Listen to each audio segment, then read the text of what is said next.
What if everything you've built your life on suddenly disappeared, and you had no one to turn to? That was the question clawing at the edges of my mind the morning I got laid off. It wasn't loud. It was quiet, creeping. Like the silence that follows a storm. At 62 years old, with nothing but a cardboard box of desk trinkets and an unopened retirement packet I couldn't afford to use, I stood in the parking lot of the company I'd given 25 years to, wondering if anyone even noticed I was gone. The breeze carried the weight of endings. I tightened the collar of my coat, eyes scanning the horizon like I might see an answer floating toward me. There was no answer. Just the hard truth, I was alone, out of work, and not exactly a picture of health. Years of skipping meals, sleepless nights, and stress-induced eating had left me sluggish, breathless, and quietly ashamed. I avoided mirrors. I avoided cameras. I avoided myself. But the world doesn't stop spinning because your life has collapsed. It just keeps going, asking nothing and offering even less. I climbed into my beat-up sedan, hands trembling slightly, and drove home with the radio off. Silence was better than ads promising miracle weight loss solutions, or songs that reminded me of who I used to be. When I reached my small, two-bedroom house, half paid off and half haunted by memories, I sat in the driveway for almost 15 minutes, staring at my reflection in the windshield. My face looked tired. My eyes were dull.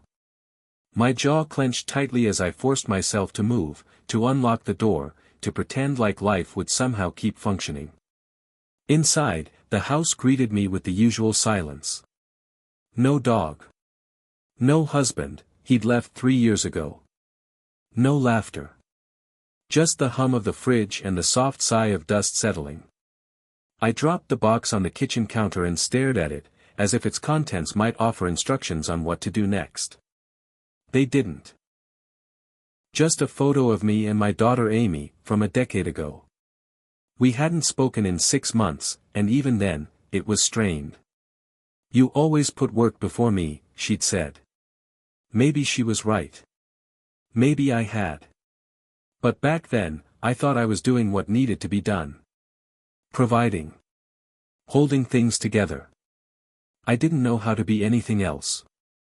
I made a cup of tea I didn't drink and sank into the worn armchair in the living room. My old iPad sat on the side table, its battery barely holding a charge. I picked it up anyway, mindlessly scrolling through headlines and fluff articles until one name caught my eye, Elon Musk. The headline read, "Elon Musk's longevity obsession, why he's betting on living to 120. I scoffed. Sure. Easy to dream about living to 120 when you have billions of dollars and a team of chefs, trainers, and doctors at your disposal. I almost kept scrolling, but something in the article's subheading stopped me cold. If you treat your body like a machine, why wouldn't you maintain it daily? That line. It echoed in my mind louder than anything else that day. I read the article. Twice. It wasn't about luxury. It was about systems, habits, routines. Sleep optimization.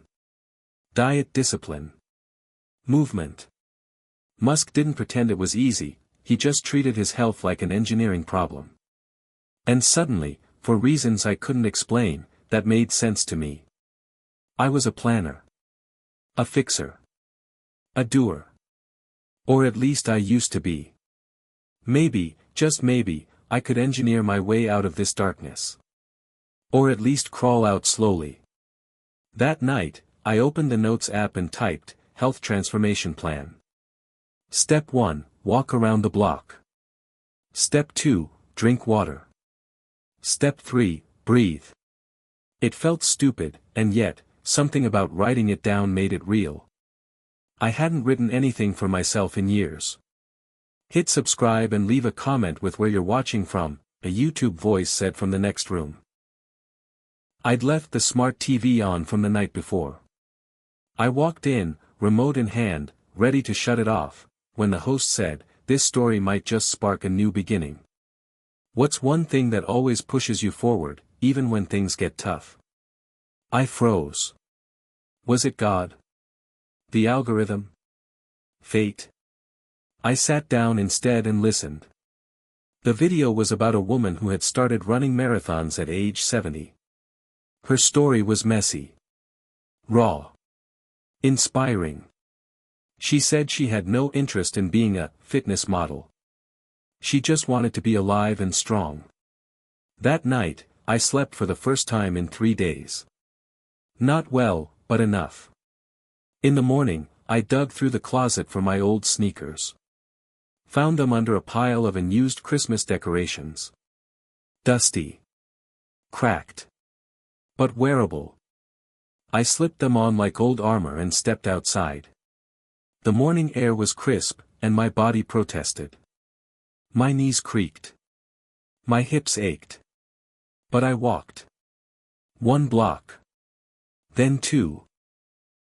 By the time I made it home, my breath was heavy, and my shirt was damp with sweat.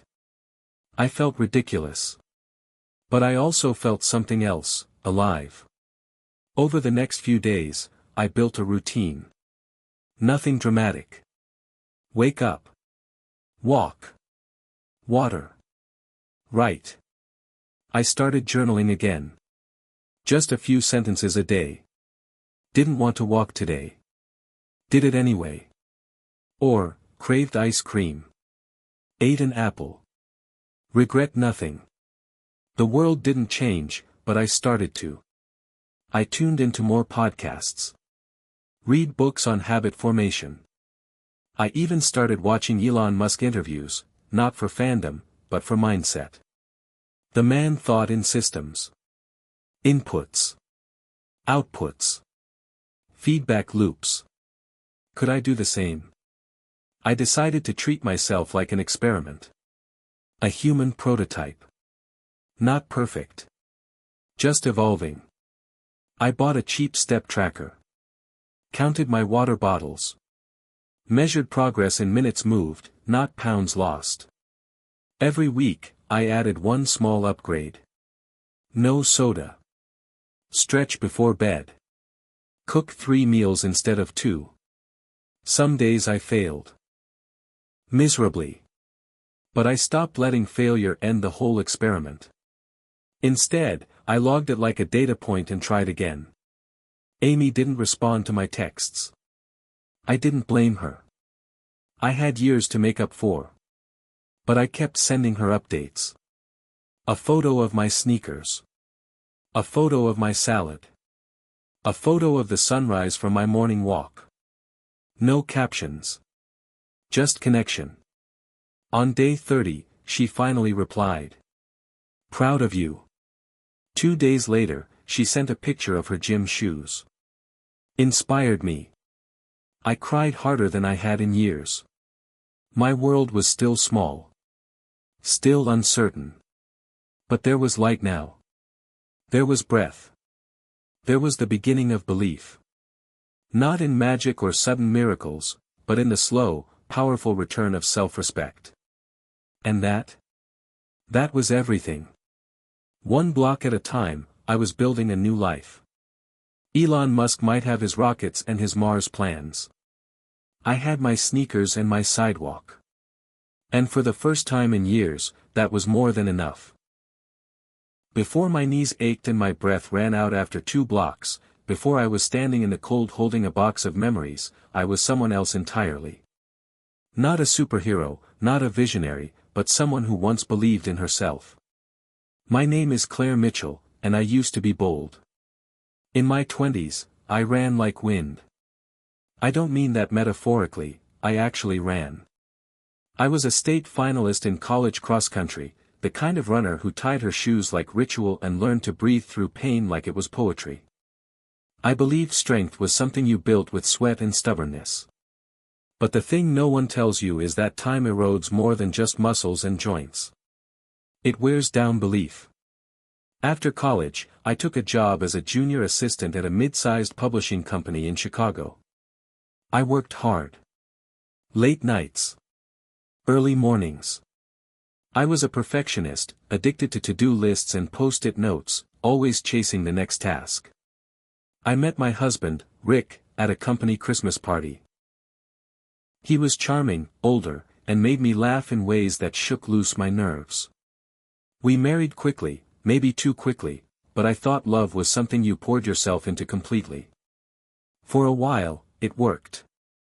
We bought a modest house in the suburbs, raised a daughter, Amy, who was stubborn like me and brilliant like her father. Our weekends were filled with movie nights, grocery trips, piano lessons, and pot roast Sundays. I remember the smell of her hair after bath time. I remember how she used to fall asleep on my chest like it was the safest place in the world. Those memories are tucked in corners of my heart I don't dust often. Somewhere around my 40th birthday, things began to slip. Not all at once. More like a slow leak. Rick became distant, first emotionally, then physically. He traveled more. Smiled less. Our conversations shrank from love notes to logistics. What time is the recital? Did you send the payment? Did you call the plumber? I buried myself in work, climbed the ladder, became senior manager by 45. My office was glass and steel. My heart was paper. Rick and I stopped holding hands. Amy grew into her own woman, sharp, capable, and curious, but I wasn't always present. I was tired. I thought being tired was just a symptom of life. One day, Amy came into the kitchen and said, "You never look happy anymore." I laughed, too hard. She didn't. "You used to dance while cooking," she said. I didn't know how to explain that sometimes we put so much into keeping the wheels turning that we forget we're supposed to feel the wind. When Rick left, he said he didn't recognize me anymore. I wanted to say the same. I wanted to scream that I didn't know who I was either. But I just nodded. Packed his things. Shut the door. I was 59. Alone. I told myself I was fine. I had a job. I had savings. I had a routine.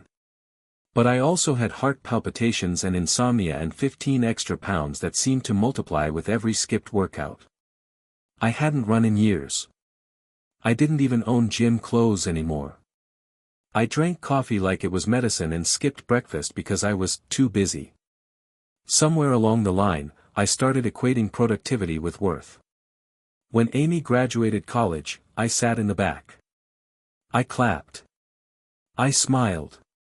But I knew there was distance between us. She resented me for something I couldn't name. Maybe it was all the nights I stayed late at work. Maybe it was all the times I told her, "I'm doing this for us." And maybe she was right to be angry. She wanted presence. I gave her performance. The last real fight we had was over Thanksgiving. She wanted me to visit. I said I couldn't take time off. She said, "You're always choosing work." I said, "Someone has to pay the bills." She said, "I don't want your money, I want my mom." Silence followed. Long and painful. Then she hung up. That was the last time we spoke. Until the text she sent after I started walking again. "Proud of you." I reread those 3 words almost every night. They carry more weight than anything my boss ever said. But I'm getting ahead of myself. You need to understand who I was before I could start to become who I am. Because change doesn't just happen, it demands pain, reflection, and honesty. I used to wake up tired. Not physically. Spiritually. I would hit snooze 3 times. My body would ache, not from exercise, but from stagnation. I ate frozen meals and sat under fluorescent lights for 10 hours a day. My joy came from small victories at work, client deals, team recognition, but none of it filled the void inside. When I got home, the silence in the house was louder than any office buzz. Sometimes, I'd pour a glass of wine and scroll through old photos, trying to remember when I last felt alive. I think the moment that scared me most happened on a random Tuesday. I was in the elevator, going to the 8th floor. There was a mirror in the back of the elevator. I looked up and didn't recognize the woman staring back at me. Her shoulders were slumped. Her eyes were tired. Her hair had thinned. Her skin looked dull. It hit me like a slap. I had disappeared. Piece by piece. Decision by decision. And no one, not even me, had noticed. That's when I started keeping a private notebook. I didn't write goals. I wrote truths. I miss my daughter. I feel old and invisible. I don't know who I am without work. I'm scared I'll die and no one will know until the neighbors smell it. Those pages were ugly, but they were honest. And somehow, honesty became the foundation of recovery. Not just physical health, but emotional health. The day I was laid off was the same day I realized I'd been waiting for permission to take care of myself. Waiting for a sign. Waiting for someone to say, now's the time. But there is no perfect time. There is only now. When I saw that Musk article and read the line about treating your body like a machine, something clicked. It was like he had reached through the screen and snapped his fingers in front of my face. Wake up. Take control. Optimize. That might sound robotic. But for someone like me, someone who spent a lifetime following schedules and making checklists, it was the language I understood. I didn't need magic. I needed a system. And once I had that, I could finally start putting myself back together. In those first few days of walking, journaling, and experimenting with tiny changes, I began to remember who I was. Not who I had been, but who I could still be. A woman capable of rebuilding. Of reconnecting. Of mattering. I went from feeling like an aging ghost to feeling like a pilot back in the cockpit. Sure, the engines were rusty. But they still ran. The past wasn't gone, it was a foundation. And I was still breathing. Still here. Still able to try. That's when I knew, this wasn't about weight loss or Instagram transformations. This was about reclaiming my story. One step at a time. The first real challenge came faster than I expected. About a week into my new walking habit, I stepped outside one morning only to find the sky gray and spitting rain, the kind that wasn't heavy enough to justify staying in, but just annoying enough to test your will. I stood on my porch in my old windbreaker, debating. Every part of me wanted to go back inside, make tea, and call it a rest day. After all, didn't I deserve one? But a quieter voice inside, the one I was just starting to trust, whispered that habits weren't built on perfect days. They were forged in moments just like this, when everything in you wants to quit. So I walked. One block turned into two, and somewhere between the third and fourth, soaked and cold, I laughed out loud.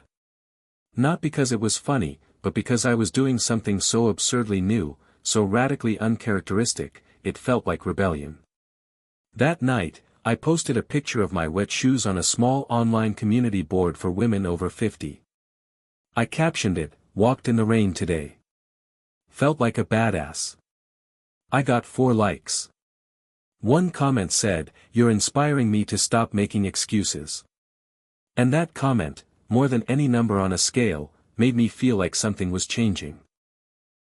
But with change comes resistance, and the hardest part wasn't the weather. It was the growing realization that I had spent years believing I didn't matter unless I was useful to others. Without a job, without a husband, without being needed every second, I was forced to face the silence of being with myself. And in that silence, the old voices came back. The ones that whispered, "You're too old to start over. This is embarrassing. No one cares what you do." I had no defense against those voices, until I remembered something else Musk had said in a podcast I listened to while walking: if something is important enough, even if the odds are against you, you should still do it. I wasn't launching a rocket, but I was launching a life. My life. And that was important enough. I started to chart my progress. Not weight. Not inches. But mood. Energy. Sleep. I gave each day a number, 1 to 10. At the start, most days hovered around 3 or 4. But by week 3, I had my first 6. Then a 7. Then another 6. I was no longer waking up in dread. My morning walks began to feel less like punishment and more like communion, with the air, the sky, and something inside me I'd buried. Still, not everyone understood. My neighbor, Marlene, a sweet but blunt woman in her 70s, saw me returning from one of my walks and said, "You training for something, Claire? Didn't think women our age did that sort of thing." I smiled, more amused than offended. "Just training to stay alive," I said. She didn't laugh. Just nodded slowly, like maybe she understood more than she let on. A few days later, I saw her outside walking, too. That small moment mattered. Proof that change isn't just contagious, it's communal. But not all moments were warm. One afternoon at the grocery store, while reaching for a bag of quinoa, yes, I'd decided to try quinoa, a teenage boy snickered to his friend, "Gran's trying to go vegan." It wasn't even that cruel, just dismissive. But it stuck with me. I stood there, holding the bag, wondering if I looked ridiculous. If everyone saw me as some aging cliché trying to fight time with kale and sneakers. For a moment, I wanted to put the bag back. Walk away. Forget the whole thing. But I didn't. I turned and looked at the boy and said, "Better quinoa than regret." He blinked, unsure how to respond, and I walked away. My hands trembled a little. I wasn't used to speaking up. But I was starting to learn that defending your choices, even the small ones, was part of becoming yourself again. At home, I began transforming my environment. I cleared out the freezer of processed meals. Threw away expired supplements and dusty protein bars from 2013. I rearranged the living room so I could do light stretching while watching TV. I started sleeping with my phone in the other room to avoid the nightly doom scroll. I even found a second-hand stationary bike on Facebook Marketplace and put it in the garage. I called it my launch pad. Every time I stepped on it, I imagined myself powering up, like a rocket preparing for orbit. The imagery helped. I knew I wasn't building Tesla or SpaceX, but I was engineering something infinitely more important: hope. And hope needs structure. Around this time, I also started reading about circadian rhythms, hydration, strength training for women over 60, and how sleep quality impacts metabolism. It became a rabbit hole, but a healthy one. I wasn't looking for miracle cures. I was looking for understanding. I wanted to know how I got here, and more importantly, how to get out. The more I learned, the more I realized that much of what we consider aging is just cumulative neglect. Years of ignoring signals. Pushing through fatigue. Skipping meals. Sleeping too little. Moving too little. Grieving too much and healing too little. Musk might talk about optimizing AI and colonizing Mars, but I was beginning to think we should talk more about colonizing our own lives, reclaiming space in our minds and bodies for joy, presence, and vitality. One night, as I stretched on the floor, I caught a glimpse of myself in the TV screen. Not a full reflection, just enough to notice that I looked more awake. My posture had changed. My eyes were brighter. My jaw less tense. I didn't look young, but I looked alive. And that mattered more than youth. A few days later, something strange happened. Amy called. Not texted. Called. I let it go to voicemail. My heart raced. I stared at the missed call like it might vanish. Then, with a deep breath, I played the message. Her voice was soft. Hesitant. "Hey, Mom. I saw your photos. I've been meaning to call. I guess I wasn't ready before. But I'm proud of you. I really am. Call me when you're ready. No pressure." I sat there for 10 minutes, the phone still in my hand. That call meant more than she knew. It wasn't just about approval. It was a crack in the wall we'd built. A crack that let in light. I didn't call her back that night. I needed time. But I saved the message. Played it twice. Then I put on my shoes and went for a walk under the stars. I looked up at the sky, clear, sharp, infinite, and felt something I hadn't felt in years, wonder. It wasn't just about health anymore. It was about becoming whole. Each walk, each meal, each small act of defiance against my old patterns was a step toward the woman I still had time to become. The road ahead wasn't clear. But I had a map now. And for the first time in a long time, I was following my own coordinates. After weeks of steady progress, I faced a new and unexpected test, my own stubbornness. It was one thing to start walking and changing habits in the quiet mornings or evenings. It was another to navigate real life's interruptions, doubts, and setbacks. One afternoon, I had planned a walk after lunch. The sun was warm and gentle, perfect weather. But then my phone rang. It was Amy. I hadn't spoken to her in days since that voicemail, and I debated whether to answer. When I did, her voice was sharp, more distant than usual. "Mom, we need to talk. About Dad." My stomach dropped. "Rick?" I thought he was out of the picture.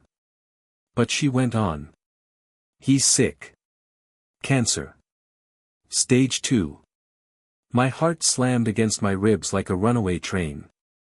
I felt like the floor beneath me crumbled. I wanted to scream. Cry. Run. But I was silent. She told me he wanted to see me. That despite everything, he wanted to try to make things right, for Amy's sake. For me. That night, I sat on my couch, the weight of the news heavy and suffocating. Rick had been distant, yes, but hearing he was sick made everything more complicated. My old feelings bubbled to the surface, resentment, anger, confusion. What did this mean? Could I forgive? Did I even want to? But then the quieter voice, the one that had started me walking in the rain, spoke again. This was bigger than old wounds. This was about family. About compassion. About finally choosing to be present. The next day, I put on my walking shoes, but instead of a stroll around the block, I took a detour to the hospital where Rick was staying. The waiting room smelled of antiseptic and stale coffee. I paced. Heart pounding. When he arrived in a wheelchair, frail but familiar, the sight nearly broke me. We sat awkwardly at first, years of silence stretching between us like a canyon. Then, Rick reached out, his hand trembling. "Claire, I'm sorry. For everything." I swallowed a flood of emotions. Me too. Over the next weeks, my routine changed. Walks became shorter but more intentional, often ending at the hospital or Rick's house. I cooked meals designed to boost his strength. I listened without judgment when he talked about fear and regret. And slowly, something shifted between us. Old wounds began to knit together with fragile threads of forgiveness. Amy started joining our walks, hesitant at first, then laughing as we shared stories from our past, some painful, some hilarious. It wasn't perfect, but it was real. And real was what mattered. At home, I redoubled my commitment to health, inspired by Musk's relentless drive and systems approach. I organized my days with new precision: morning meditation, hydration reminders, balanced meals rich in protein and fiber. I experimented with intermittent fasting, cautiously at first, but found it gave me a surprising boost of energy. Musk often talked about testing boundaries and failing fast to learn quickly. I embraced that mindset with my health. Missed a workout? No guilt, just plan the next one. Ate something indulgent? Balance it out with extra veggies tomorrow. No extremes. No shame. Just steady, consistent steps forward. I also learned to embrace rest. Musk's grueling work hours were famous, but he often credited sleep as a vital part of his productivity. I struggled with this at first, accustomed to running on caffeine and stress. But I began tracking my sleep with a simple app, noticing patterns and making adjustments, turning off screens earlier, dimming lights, using lavender oil. I found that quality rest didn't slow me down, it fueled me.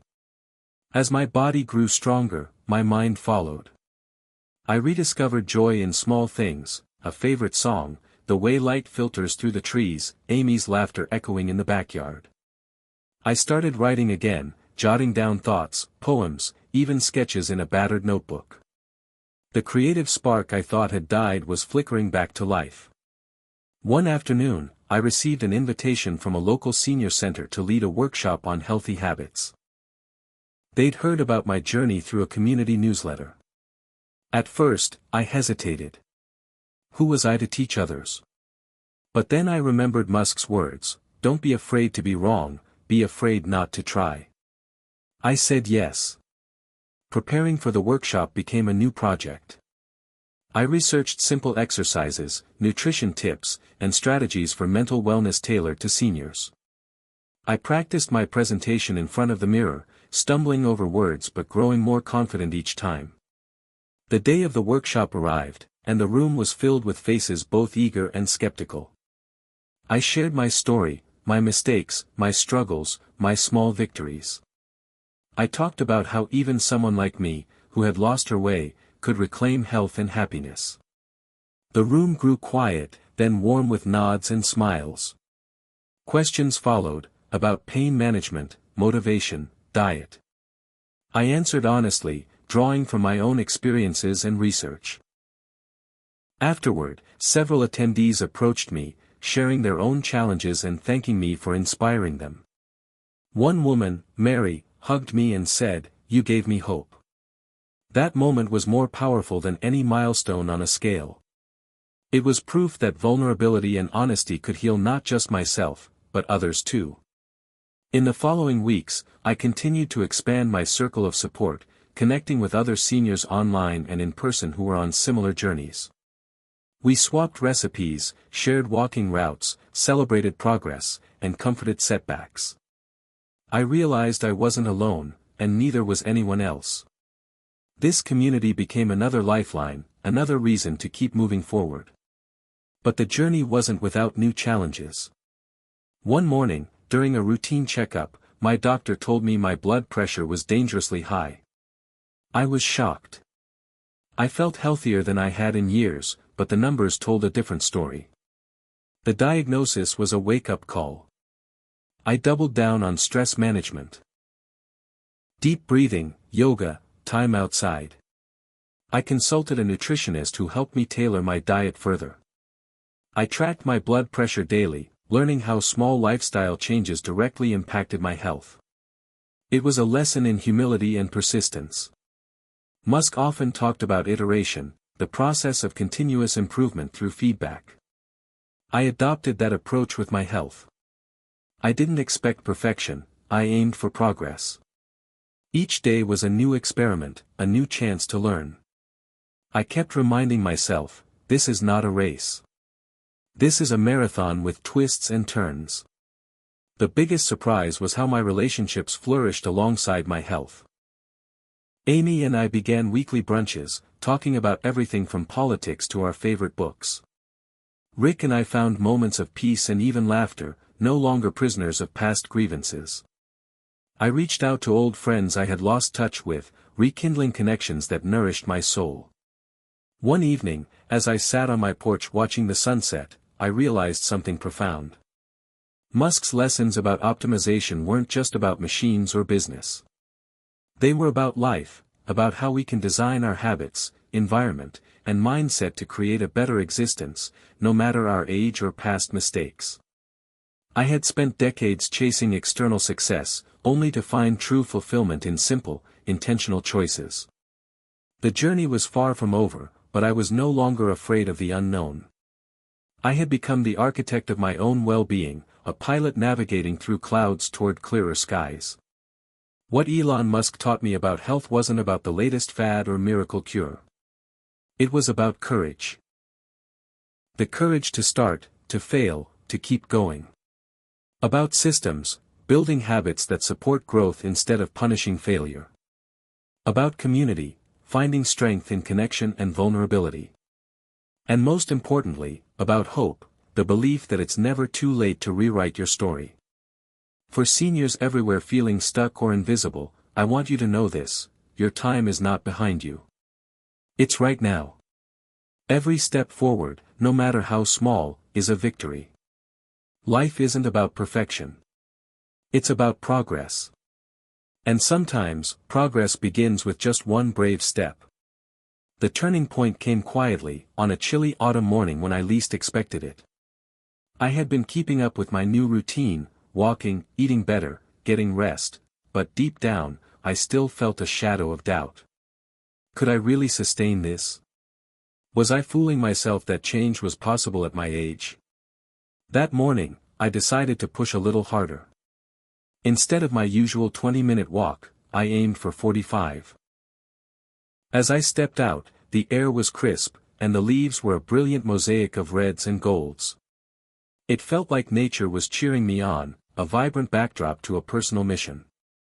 Halfway through the walk, my phone buzzed. It was Amy. I hesitated before answering, bracing myself for conflict or coldness. But this time, her voice was different, warm, tentative.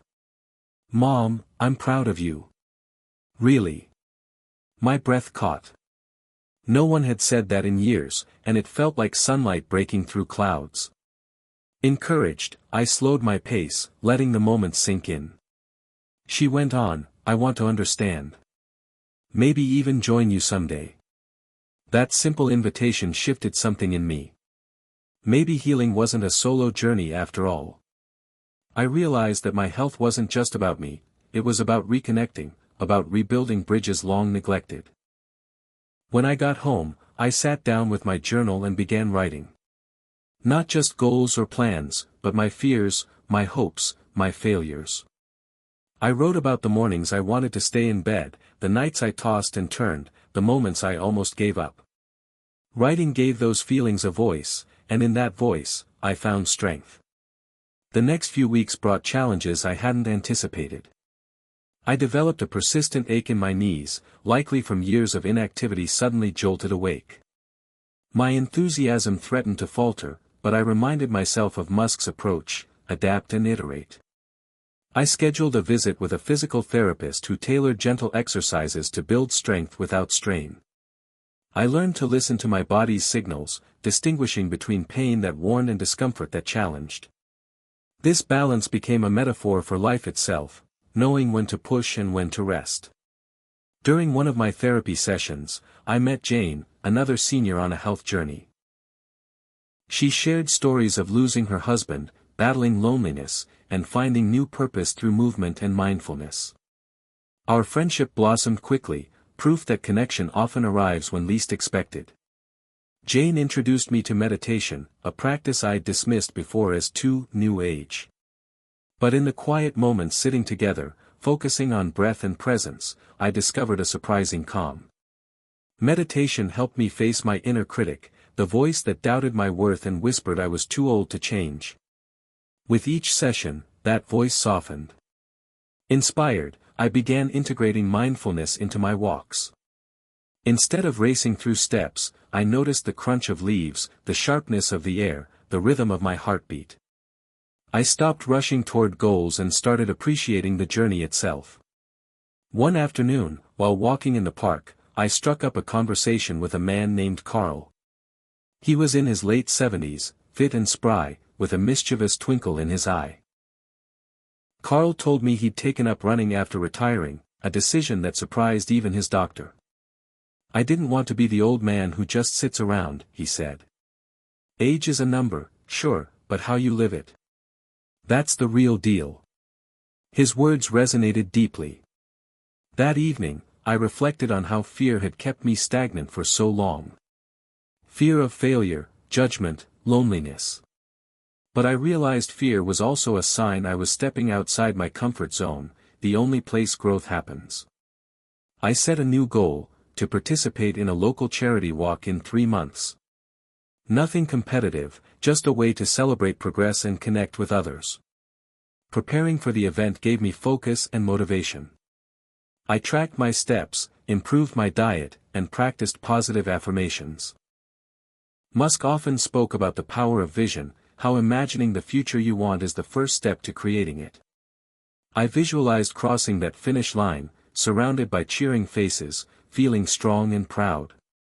Alongside physical changes, my mental health improved too. I noticed I was less anxious, more patient with myself and others. Even the bitter loneliness that haunted me seemed to retreat. I realized that taking care of my body was inseparable from caring for my mind and spirit. One evening, I called Amy. We talked for an hour, about everything and nothing. No judgment, no recriminations, just connection. She told me about her work, her hopes, her struggles. I shared my fears and triumphs. It felt like a new beginning. But life is never without setbacks. A week before the charity walk, I caught a cold. It lingered stubbornly, sapping my energy. Frustration welled up. Had I come so far only to be stopped by something so small? I considered skipping the event. But then I thought about Musk's persistence in the face of obstacles, the rockets that failed before they soared. I decided to show up, even if I had to walk slowly or rest often. On the morning of the walk, the air was brisk but clear. I tied my shoes with care, dressed in layers, and headed out. The park was alive with chatter, laughter, and the steady cadence of footsteps. As I walked, I felt every ache and weakness, but I also felt pride. I wasn't just walking for myself, I was walking for everyone who believed change was possible at any age. Halfway through, Amy appeared, jogging beside me with a smile. "You're amazing, Mom," she said. "Thanks for letting me in." The words warmed me more than the sun. We crossed the finish line together, hand in hand, greeted by applause and cheers. I looked around and saw others like me, seniors reclaiming health, joy, and community. That day, I understood that the real victory wasn't the walk itself but the courage to begin again, to rewrite the story no one else thought could be changed. In the weeks that followed, I kept building on the foundation I'd laid. I added strength training with light weights, took cooking classes focused on nutrition, and volunteered at the senior center. Each activity deepened my sense of purpose and belonging. I also started sharing my story more openly, in blog posts, community talks, and even a local newspaper feature. The response was overwhelming. Messages poured in from seniors across the country thanking me for sharing and inspiring them to start their own journeys. My story had become bigger than me. It was a ripple spreading through a pond. Through it all, Musk's philosophy echoed in my mind: embrace failure as feedback, keep iterating, and stay relentlessly curious. I realized that health was not a destination but a lifelong process of discovery and growth. My body, mind, and relationships were intertwined systems that required attention and care. Aging wasn't a decline to be feared but a chapter rich with potential. One evening, reflecting on the past months, I sat on my porch and thought about where I'd started. From despair and isolation to hope and connection. From fear to courage. From survival to thriving. I whispered a quiet thanks to Musk, not for the technology or the rockets, but for the mindset that helped me reclaim my life. The truth was simple: it's never too late to change. It's never too late to dream, to heal, to love. What matters is the first step, and the willingness to keep moving forward, no matter what. So here I am, still walking, still learning, still growing. And I want every senior reading this to know that you can do the same. Your health, your happiness, your future, they're worth fighting for. And sometimes, all it takes is one small step to ignite a new beginning. The next chapter of my health journey began with a surprising discovery. The power of technology, when wielded wisely, could be a true ally for seniors like me. For years, I'd kept my distance from gadgets and apps, convinced they were too complicated or unnecessary. But inspired by Elon Musk's embrace of innovation, I decided to give it a try. It started with a simple step, downloading a health app on my phone that tracked my daily steps, heart rate, and sleep patterns. At first, I felt overwhelmed by the data, the notifications, and the constant reminders. But then I realized this technology wasn't there to judge me, it was there to help me understand my body better, to give me concrete feedback that could guide my choices. The app became a daily companion, nudging me to move when I'd been sitting too long, celebrating small victories like a new personal best in steps walked. It felt like having a coach in my pocket, a source of motivation that adapted to my pace and needs. One evening, while exploring online forums connected to the app, I stumbled upon a community of seniors sharing their experiences with health challenges and triumphs.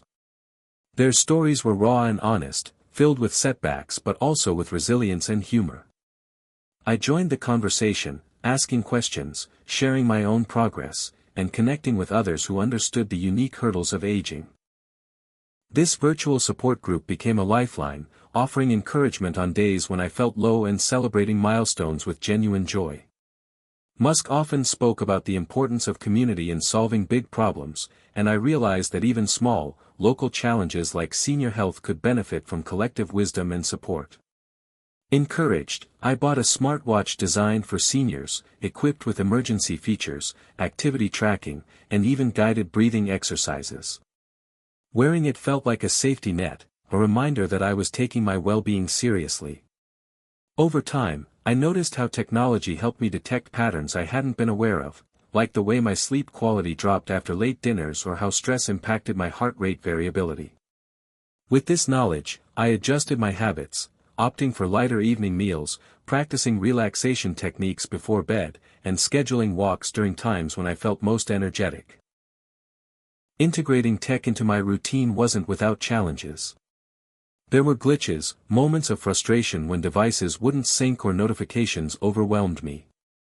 But each hurdle was an opportunity to learn patience and problem-solving, skills I thought had faded with age. I reached out to a local tech tutor who specialized in helping seniors. His kindness and clear explanations demystified the digital world, transforming it from intimidating to accessible. This small investment in support paid dividends in confidence and independence. Around the same time, I decided to tackle my nutrition with a more scientific approach. Inspired by Musk's reliance on data and research, I consulted a dietitian who helped me understand the specific needs of aging bodies. We talked about balancing macronutrients, the importance of antioxidants, and how certain foods could reduce inflammation and support brain health. I learned to read labels with a critical eye, to choose whole foods over processed options, and to savor meals mindfully. Cooking became a new adventure, experimenting with recipes that combined flavor and function. One favorite was a colorful quinoa salad with kale, walnuts, and citrus dressing, simple, nutritious, and satisfying. I also incorporated supplements carefully, guided by medical advice, recognizing that sometimes bodies need extra support to maintain vitality. As my physical health improved, I noticed a ripple effect on my mental and emotional well-being. The confidence I gained from mastering new technologies and habits gave me a sense of control and purpose. I felt more connected to the world and less isolated. I reconnected with old friends through social media, sharing photos and stories that bridged the years and miles. One poignant moment came when I video called my granddaughter, showing her my garden and sharing a recipe I'd adapted from a cooking app. Her excitement was contagious, and our bond deepened through these small but meaningful exchanges. But perhaps the most profound lesson came from observing Musk's relentless curiosity and willingness to challenge norms. I realized that aging need not be synonymous with decline or resignation. Instead, it could be a stage of reinvention, fueled by a mindset of exploration and adaptability. This perspective shifted how I approached obstacles. Instead of fearing physical limitations, I sought creative solutions. When arthritis made gripping kitchen utensils difficult, I found adaptive tools designed for seniors. When balance wavered, I practiced Tai Chi, a gentle exercise that improved stability and calmness. Every adjustment was a victory, a testament to resilience and innovation. I also became an advocate for senior health technology in my community. I organized workshops at the local senior center, introducing peers to user-friendly apps, wearable devices, and online resources. Watching skeptical faces transform into smiles of accomplishment reminded me of my own early doubts and triumphs. Together, we built a network of support that combined human connection with the benefits of technology. These efforts culminated in a local health fair where I shared my story and the tools that had helped me. The event buzzed with energy, featuring demonstrations, expert talks, and hands-on learning. Seeing seniors engage with devices they once feared was inspiring. It confirmed that age is not a barrier to growth but a unique vantage point for embracing change. Through this journey, I also deepened my understanding of balance, the dance between embracing innovation and honoring tradition. While technology offered incredible benefits, I remained grounded in timeless habits, eating fresh foods, walking outdoors, nurturing relationships, and resting well. This blend of old and new created a holistic approach that felt sustainable and joyful. Reflecting on all this, I realized that Musk's greatest gift to me wasn't the gadgets or systems, but the mindset, the courage to question assumptions, the discipline to build habits, and the hope to believe in better days. My story had transformed from one of isolation and fear to one of connection and empowerment. And it was far from over. The road ahead promised new challenges and discoveries, but I faced them with a heart and mind open to possibilities. For every senior reading this, I want you to remember, the future is not fixed. It is shaped by your choices today, your willingness to learn, to adapt, and to reach out. Technology and innovation are tools, powerful ones, but the true engine of change is you. Embrace the journey with curiosity and kindness, and you may find, as I did, that the best chapters are yet to come. Change can be exhilarating, but it can also be exhausting. After months of progress, I found myself in a strange place, caught between momentum and burnout. Everything had been going so well, I had more energy, my sleep was better, my clothes fit differently, and I no longer felt invisible in my own skin. But one morning, I woke up and felt flat. No excitement. No urgency. Just a quiet emptiness. I went through the motions, made my smoothie, took my walk, but something was missing. The spark I had relied on was flickering. At first, I tried to ignore it. This is just a phase, I told myself. Everyone hits a low. But the next day was the same. And the next. I felt like I was drifting, no longer chasing anything, just checking boxes. It scared me. Was I losing the motivation that had carried me this far? I didn't want to slide backward. I had worked too hard. That's when I remembered something Musk said in an interview when asked how he keeps going through the failures and chaos. You have to have a reason, something that makes you excited to get out of bed. I asked myself, what was my reason now? What was driving me forward? At the beginning, it had been desperation, the urgent need to escape the hole I'd fallen into. But now that I had climbed out of it, I needed a new reason. Survival was no longer enough. I needed purpose. So I sat down with my notebook and made a list, not of goals, but of things that made me feel alive. Cooking for someone I loved. Walking without pain. Laughing with Amy. Helping someone feel less alone. Learning something new. Teaching someone else. Dancing in the living room when no one's watching. That list became my new compass. It reminded me that this journey wasn't about discipline alone. It was about joy. And joy, I realized, needed to be cultivated just like health. I made a commitment to bring more play into my routine. I signed up for a beginner's dance class, something I never would have dared 6 months ago. The first day, I felt ridiculous in my stretchy pants, surrounded by women and men who seemed much more coordinated. But the instructor, a vibrant woman named Selena in her 50s, made us laugh so much that I forgot to feel self-conscious. We twirled, clapped, stumbled, and laughed some more. It was messy and imperfect and absolutely liberating. That class became a new anchor in my week, not because it burned calories, but because it lit me up from the inside. I also started experimenting in the kitchen again. Not just cooking to eat clean, but cooking to explore, international dishes, creative twists on comfort food, new ingredients I'd never tried. I invited Amy over for dinner one night and served her grilled salmon with miso-glazed eggplant and roasted fennel. She looked at me wide-eyed and said, "Who are you, and what did you do with my mom?"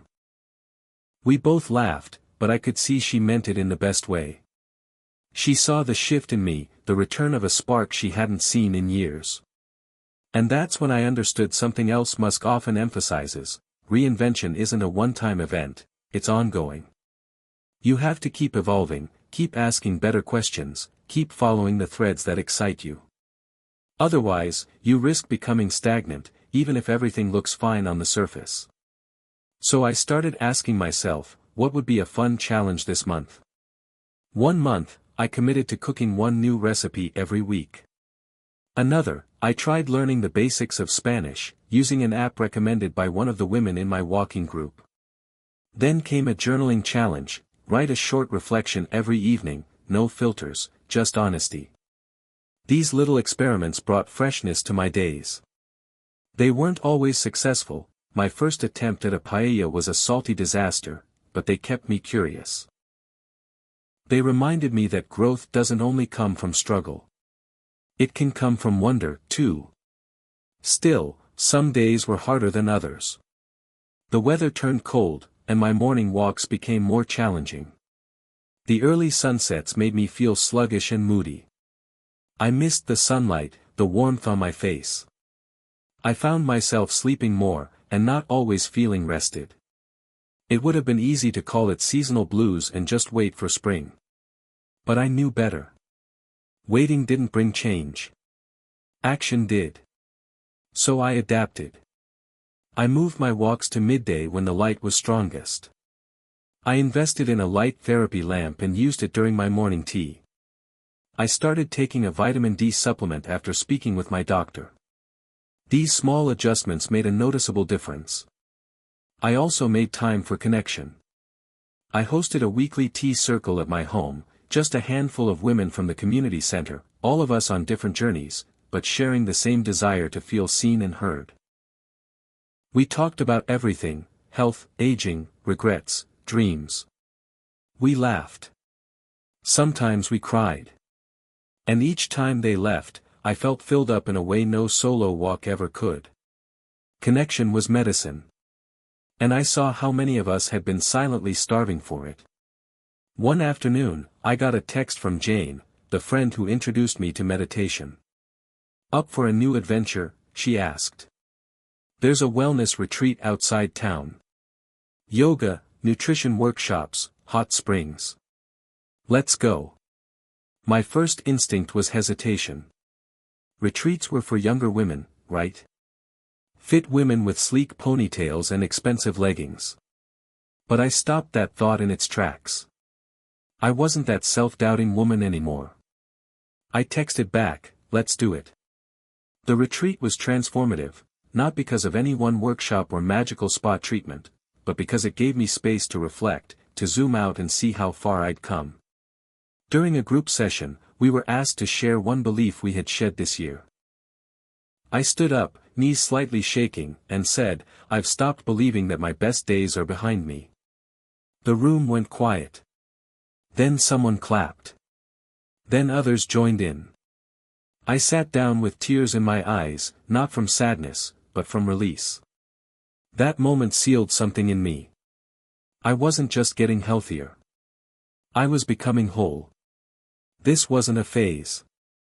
This was a new chapter, and I was writing it with intention, creativity, and courage. The retreat ended with each of us writing a letter to ourselves. I wrote, "Dear Claire, I'm proud of you. Not for changing who you are, but for finally honoring who you've always been. Keep walking. Keep laughing. Keep loving. You are not done yet." I folded that letter and tucked it into my journal. A keepsake. A reminder.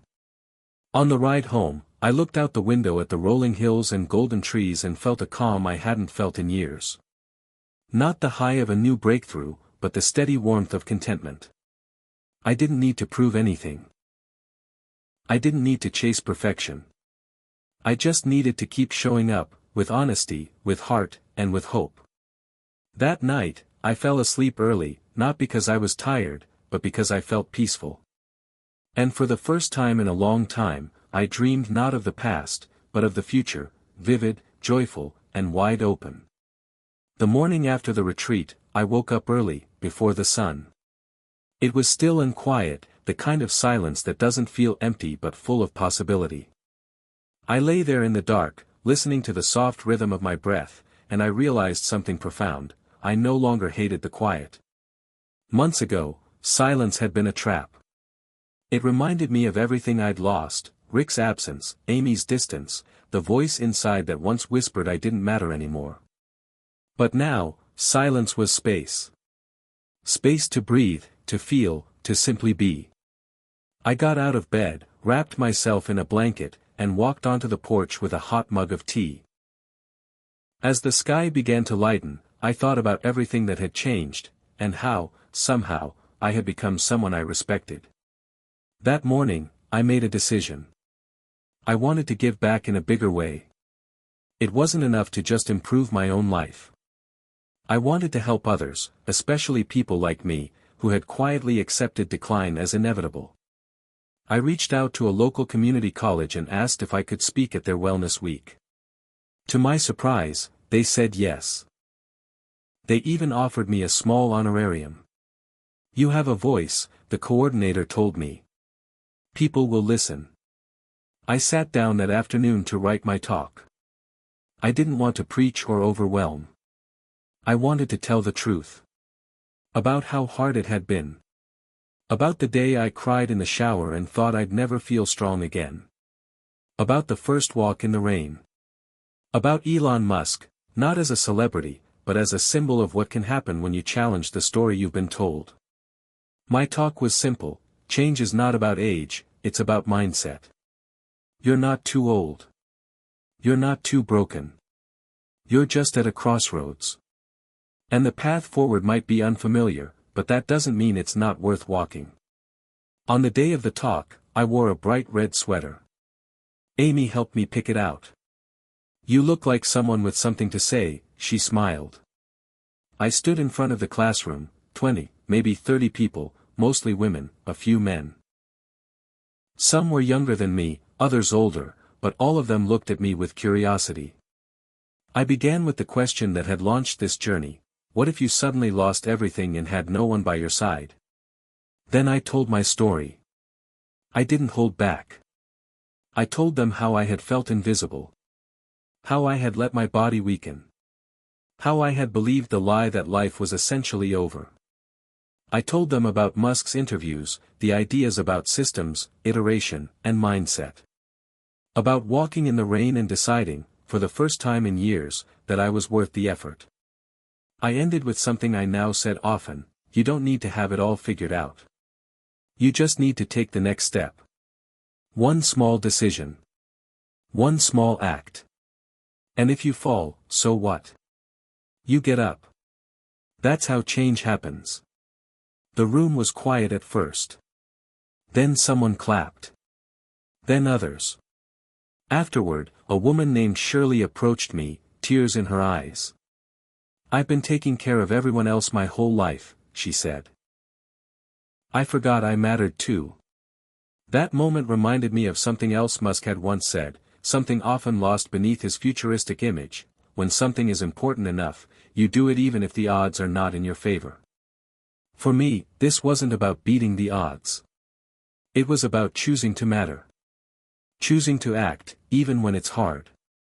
I began speaking more often. Local churches, senior centers, even a podcast. I wasn't famous, but I didn't need to be. I was real. And real connects. In those rooms, I saw myself again and again: women who had given everything to their families, men who had stopped believing their bodies could be strong again, caregivers who were burnt out and needed someone to tell them it was okay to rest. I told them what I had learned the hard way: that health isn't selfish. It's foundational. You cannot pour from an empty cup. Musk's obsession with energy management made more sense to me than ever. He wasn't just talking about rockets. He was talking about people. Burnout, neglect, depletion, these are the slow killers of dreams. Whether you're building a business or rebuilding your body, energy is everything. I started taking better care of my own energy.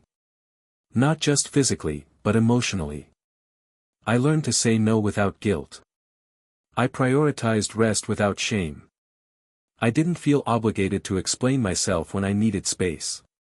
My boundaries weren't walls, they were bridges to peace. And yet, with all this growth, life wasn't without its curveballs.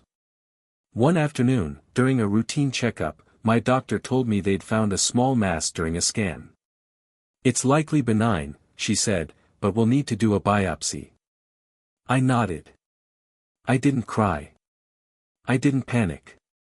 I walked out of the office, sat in my car, and took a deep breath. Then I drove to the park and walked 3 miles. Every step was a choice to trust myself, to trust the process. The biopsy came back clean. Relief washed over me, but so did something else, gratitude. I was strong enough to face the unknown without falling apart. That was a win no test result could measure. Around this time, Amy told me something that made my heart swell. "Mom," she said, "I signed up for a 10K. I want you at the finish line." I laughed, then cried. Of course I would be there. Not just to cheer her on, but because I knew now, I had become the kind of woman who shows up. I had gone from someone who watched life pass by to someone who walked beside it, fully present. That night, I opened my notebook and looked at my old goals. Most of them I had already met. I had lost weight, yes, but more importantly, I had lost shame. I had gained strength, yes, but more importantly, I had gained self-respect. I had reconnected with Amy. Forgiven Rick. Built friendships. Inspired strangers. I had changed my life from the inside out. And it wasn't because of one dramatic moment. It was because of a series of small, stubborn decisions. That's what no one tells you. Transformation is boring before it's beautiful. It's repetition. It's falling and getting up. It's choosing the salad again. Lacing up your shoes again. Saying no again. Believing in your worth again. Musk's life had once seemed like a million miles away from mine, private jets and moon shots and neural interfaces. But when you stripped all that away, what remained was this, a person who believes things can be better. And that's what I had become too. Not perfect. Not fearless. But hopeful. Determined. A woman with a reason to get out of bed. I ended that evening by writing a new question in my journal: what will you do with the life you saved? I didn't have the answer yet. But for the first time, I knew it was mine to find. It's strange how success doesn't always feel the way you expect it to. I had assumed that once I hit my goals, once the weight came off, once I could walk 5 miles without aching, once Amy and I were close again, I would feel complete. Whole. Done. But the truth was, I didn't feel done at all. I felt restless. Like I was standing on the edge of something bigger. Change had opened up a door I didn't even know existed. And now that I was on the other side, I couldn't go back. I didn't want to. One afternoon, I found myself scrolling through one of those "what to do after retirement" lists. It was full of suggestions like knitting, bird watching, gardening, all perfectly nice. But I didn't want nice. I wanted fire. Something that made my heart race the way it had during those early days of transformation. So I asked myself, what if I took everything I'd learned and built something out of it? Something that could help others, especially women like me who had spent years in the background? That idea lodged in my brain and wouldn't let go. I began outlining what it might look like. A wellness program for seniors, but not the dull kind. This would be vibrant. Accessible. Grounded in real experience. I wasn't a doctor or a celebrity, but I had lived this journey. I knew the pain of isolation, the fear of decline, the slow burn of giving up on yourself. And I knew how to come back from that. I started small. I called it Reignite. Just a name scribbled in the corner of my notebook at first. But then I got bolder. I made a Facebook group. I invited the women from the community center, the people from the podcast, the friendly faces from my walking route. This isn't about being perfect, I wrote in the group description. It's about waking up. It's about remembering you're still here, and that matters. Within a week, 25 people joined. Within a month, it was over 100. I posted daily prompts. Simple habits, motivational thoughts, questions like, what's one thing you did today just for yourself? The responses poured in. People shared photos of meals they cooked, trails they walked, fears they overcame. Some of them hadn't spoken honestly about their health in years. One woman said, "This is the first time I've felt seen in a decade." That hit me hard. I realized then how many of us had been suffering quietly, holding it together while the world moved on.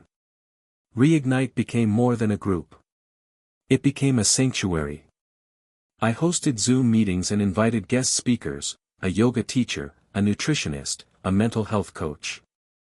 People showed up, asked questions, took notes. These weren't passive seniors waiting for life to happen. They were warriors.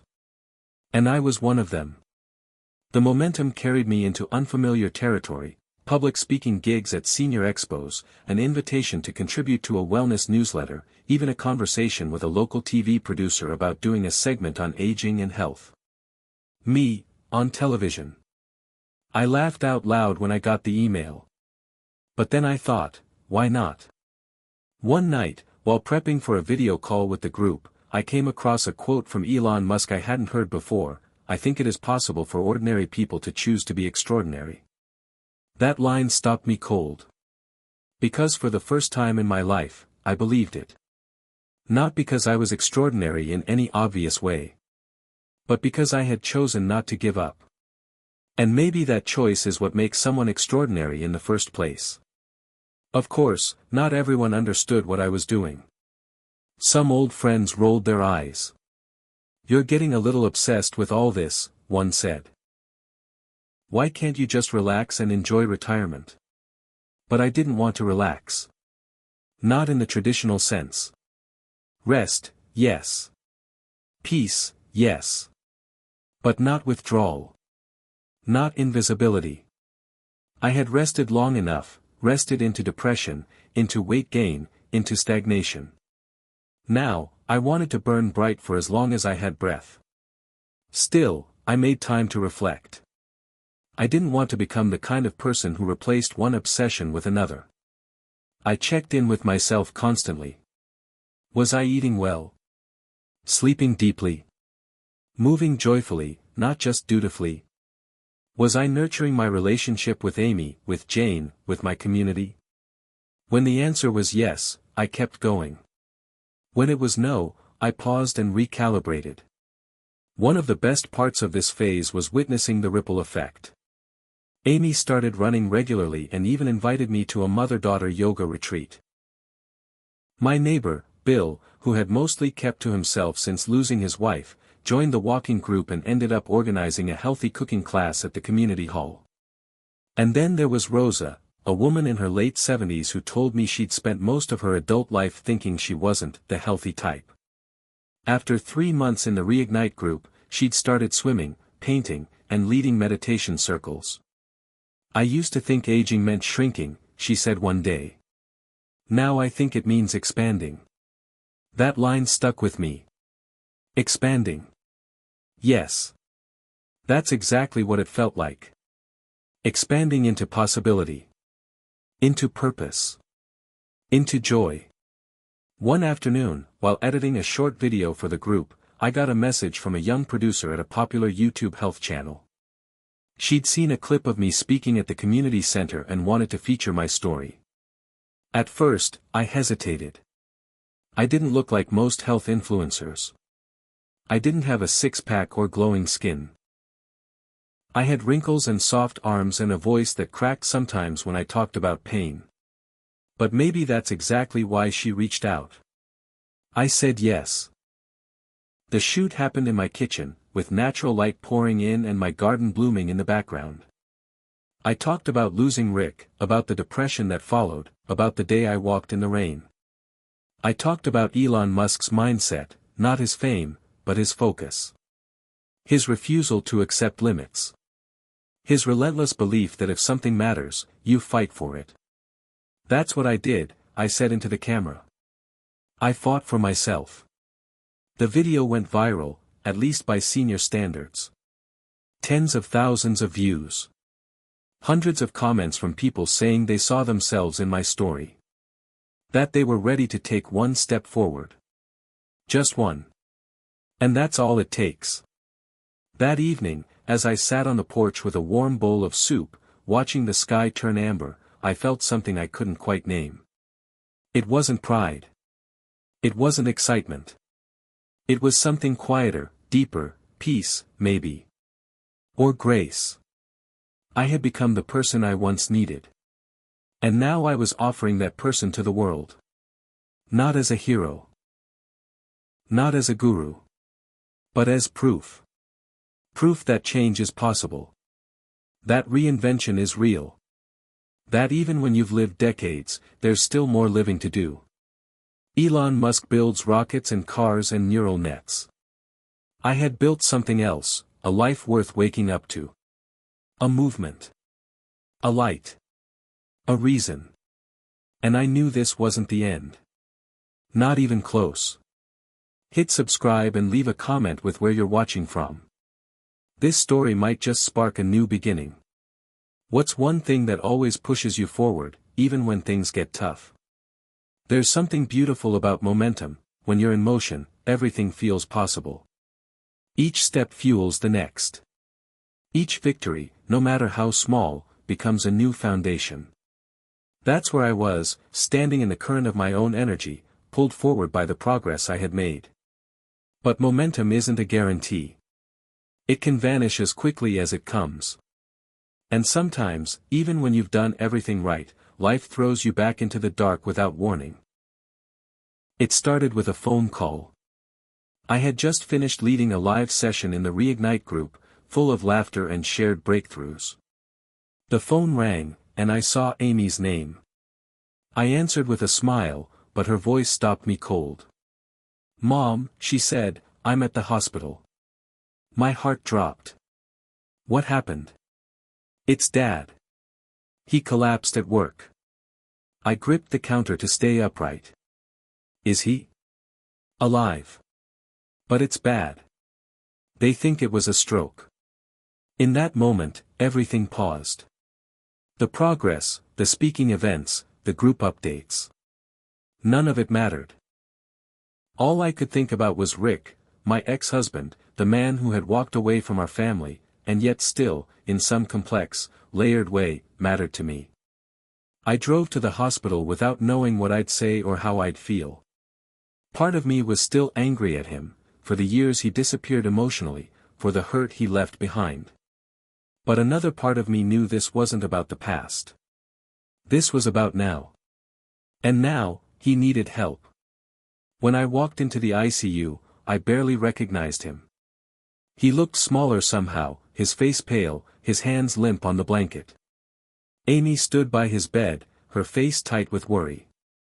I hugged her and sat down next to him. The machines beeped. The air smelled like antiseptic and plastic. I reached out and touched his hand. Cold, dry. "Hey, Rick," I whispered. "It's Claire." His eyes flickered open, unfocused at first, then locking onto mine. Tears pooled in the corners of his eyes. No words, just tears. We didn't need to speak. In that moment, decades fell away. We weren't exes. We weren't broken people. We were just two humans, still connected by a life once shared and a daughter we both loved. For the next few days, I stayed at the hospital with Amy, rotating shifts, bringing food, coordinating with doctors. Rick's prognosis was uncertain. Partial paralysis. Long rehab ahead. Maybe cognitive issues. It hit me harder than I expected. Not just because of him, but because it reminded me of how fragile all of this is. One minute you're leading a group, helping others change their lives. The next, you're watching someone struggle to swallow. It was a test, not of my strength, but of my focus.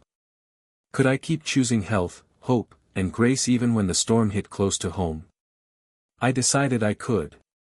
Not perfectly, not without fear, but with intention. Every morning, I woke early and took a walk around the hospital grounds. Even when sleep had been short.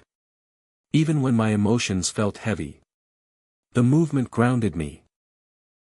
It reminded me I still had control over my choices, even if I couldn't control the situation. I brought Amy tea in the waiting room. I massaged Rick's feet when the nurses were busy. I asked the hard questions to the doctors so she didn't have to.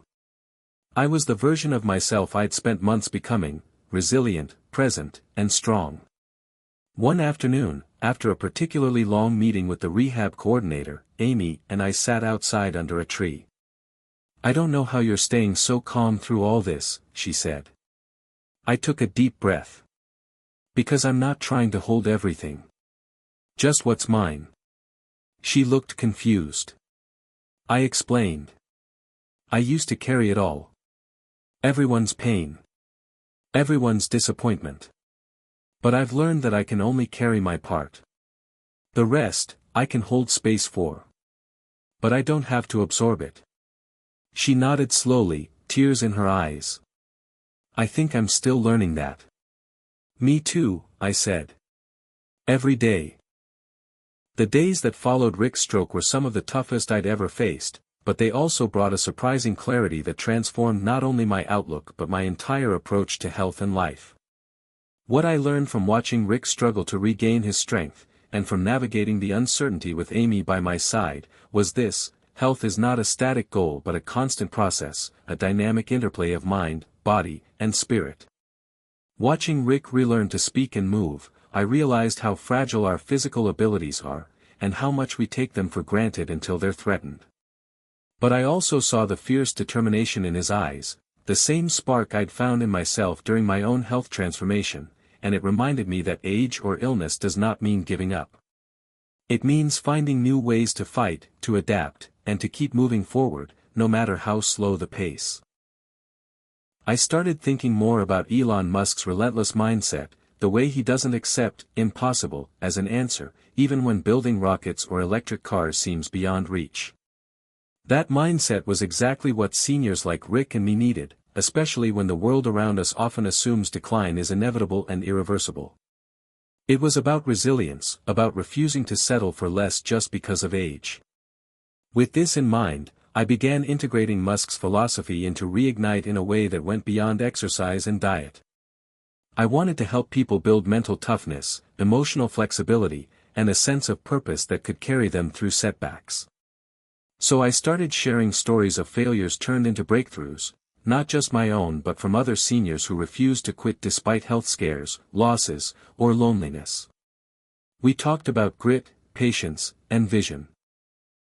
The group responded with stories of their own struggles and triumphs, creating a powerful community of encouragement and mutual support. I saw how much it mattered for people to realize they weren't alone in facing these challenges. This led me to partner with local therapists and coaches to bring workshops on mindfulness, cognitive exercises, and stress management. We explored the science of neuroplasticity, how our brains can rewire themselves at any age if we keep learning and pushing boundaries. The excitement in the group was palpable. People started sharing how these new mental habits helped them stay motivated to keep up their physical health routines, how they began setting goals that scared them a little but also filled them with hope. One woman named Helen told me she'd been stuck in a cycle of despair after losing her husband, but through our group and these workshops, she found a new reason to wake up and move, to connect, to dream again. I realized that health is as much about mental and emotional nourishment as it is about what goes on our plates or how many steps we take. The whole person matters. Over the next few weeks, I saw Rick's condition begin to improve. Slowly. He could grip a spoon. He could nod yes or no. His speech came back in short bursts. One day, he whispered, "Thank you." That was all. Just those 2 words. But they cracked something open in me. Forgiveness is strange. Sometimes it's a decision. Other times, it sneaks up on you when you least expect it. I didn't forgive Rick because he asked for it. I forgave him because I needed to. Because carrying anger for years had only ever hurt me. And I was done hurting myself. As Rick's rehab progressed, Amy took more of the lead in managing his care. She was incredible, organized, compassionate, unshakably strong. I watched her navigate decisions with a confidence I hadn't seen before. It was like watching her become a new person. Or maybe, just more of who she already was. One night, after Rick was moved to a rehab center, I came home and sat in the quiet of my living room. I looked around at the space I had made my sanctuary, the plants, the soft lighting, the shelves with books I actually read. This life was mine. Not something I had inherited or drifted into, but something I had built. Piece by piece. Habit by habit. And that was the moment I realized that health isn't just about the body. It's about clarity. About having a clear enough mind to make choices that serve your soul. About having a strong enough heart to love without fear. About having a steady enough spirit to stay rooted when the winds blow. That night, I wrote a new mission statement for Reignite, to help people remember that health is a homecoming. To their body. Their truth. Their power. I shared it with the group the next morning. The responses were overwhelming. People shared their own definitions of health. Their own homecomings. And in those stories, I saw a mirror, of my journey, my growth, my purpose. The storm with Rick had shaken me. But it hadn't broken me. If anything, it had deepened me. Hardened some edges, softened others. It had shown me that resilience isn't about avoiding pain. It's about walking through it with your eyes open, your heart intact. Musk once said, "If something's important enough, you should try, even if the probable outcome is failure." I think about that now, not in terms of companies or inventions, but of people. Relationships. Healing. Health. None of this is guaranteed. But it is worth the effort. Every single time. Especially when the outcome is uncertain. That's when it matters most. I don't know what will happen next. With Rick's recovery. With Reignite. With me. But I know this, I will keep walking. Not away from life's hard moments, but into them. With strength, with softness, with hope. Because that's what I've learned from this journey. That healing isn't a finish line. It's a rhythm. A daily return to what matters. And what matters, I've found, is love. Presence. And the unshakable belief that it's never too late to begin again. That's why I started writing daily affirmations for the group, simple reminders inspired by Musk's mindset. What's the next step, even if it's small? Failure is feedback, not the end. You are capable of more than you think. These tiny shifts in thinking created big ripples. I remember one afternoon, after posting a particularly honest video about my own fears and doubts, a young woman messaged me. She was in her 50s, struggling with chronic pain and depression. She said she'd never thought someone her age could have this kind of impact or hope. "You make me believe it's possible," she wrote. And that, more than any physical milestone, felt like a breakthrough. Meanwhile, Rick's rehabilitation continued to be slow but steady. I learned a lot about the importance of routine, how predictable daily habits become anchors in the storm of recovery. The way Musk emphasizes systems over goals helped me see that success in health isn't about one big win but about small consistent actions done over time. We celebrated every progress, a word spoken clearly, a step taken unassisted, a smile after a painful day. Amy was tireless in her care, and her strength inspired me to keep pushing my own boundaries. I also noticed how important social connection was, not just for Rick but for all of us. Loneliness can be as dangerous as any illness. That's why Reignite started focusing more on community building, encouraging members to form local meetups, buddy systems, and regular check-ins. We became a network of accountability and encouragement. The transformation wasn't just physical or mental, it was deeply social. And this echoed what I'd read about Elon Musk's teams at SpaceX and Tesla, how collaboration, trust, and shared vision can overcome even the most daunting challenges. Inspired by that, I encouraged the group to dream bigger, to think not just about surviving but thriving. I asked, what's your mission? What's the change you want to see in your life or the world? Some answers surprised me: volunteering, starting businesses, writing memoirs, learning new skills. This sparked a new phase in Reignite. We were no longer just surviving aging, we were redefining it. And then, one day, I got an unexpected invitation, a chance to speak at a national conference on senior health innovation. The organizers had seen the viral video and the buzz around Reignite and wanted me to share the story on a bigger stage. I was nervous but excited. When I stepped onto that stage, I felt the weight of every experience behind me, the losses, the doubts, the victories.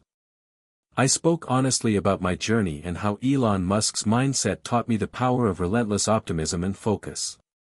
I shared the core lesson: that health at any age is about choosing to be extraordinary, to keep fighting, to keep adapting. The applause was overwhelming. Afterwards, several attendees approached me with tears in their eyes, thanking me for the hope I'd given them. One woman said, "You've changed how I see my own aging. It's not a downhill slide, it's a new climb." That moment reminded me why I'd started all this, to create a movement, a new narrative for seniors everywhere. As I reflect now, I realize that this journey is far from over. But I'm no longer afraid of what lies ahead. Because if there's one thing Elon Musk's story and my own teach, it's that we can always choose to begin again. Life's twists and turns may be unpredictable, but the mindset we cultivate, that unshakable belief in our own capacity, can carry us through. And for seniors like me, that lesson is a lifeline. I'm not just surviving aging. I'm living it with intention, with fire, and with the deep knowledge that it's never too late to rewrite your story.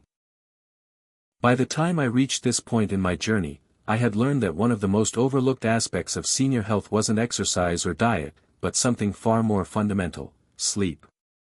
Elon Musk had often spoken about his grueling work schedule, barely sleeping, but I realized that his occasional sacrifices were part of a bigger picture, a deep respect for optimizing rest when possible. For seniors, however, poor sleep can become a silent health assassin, stealing energy, focus, and resilience. I started noticing how many people in the Reignite community mentioned sleepless nights, early morning anxiety, or waking up tired despite hours in bed. It struck me that addressing sleep habits might unlock a new level of vitality and healing. So, I dove into the research. The science was clear: quality sleep promotes healing, regulates mood, supports memory, and strengthens the immune system, all crucial for seniors navigating health challenges. But the solutions weren't as simple as, go to bed early. Sleep for seniors often gets disrupted by pain, medications, restless legs, or nighttime bathroom trips. Musk's approach, relentless problem-solving and experimentation, inspired me to treat my own sleep issues like a project. I began tracking everything: bedtime routines, caffeine intake, screen time, light exposure, even room temperature. I tried meditation and breathing exercises before bed, blackout curtains, herbal teas, and gentle stretching. Some things helped, others didn't. What I learned was that sleep hygiene isn't one size fits all. It requires patience, trial, and personal tuning. I shared my discoveries with the group, and soon we were swapping tips and experimenting together. One member, George, swore by journaling his worries before bed, which helped clear his mind. Another, Marcia, found that a warm bath with Epsom salts eased her arthritis pain enough to fall asleep faster. We created a collective wisdom that felt empowering. But the deeper lesson was about respect, respecting our body's signals and rhythms, and giving ourselves permission to prioritize rest as an essential form of self-care, not a luxury. It reminded me of Musk's advice on energy management: working hard is important, but managing energy wisely is the secret to sustainability. For seniors, sleep became the foundation of energy management.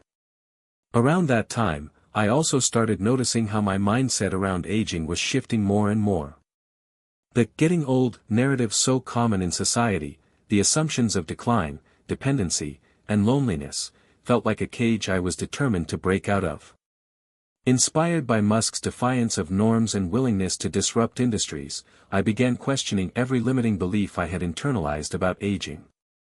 I wrote an article for Reignite titled "Age is Just a Number, Your Mindset is the Real Limit."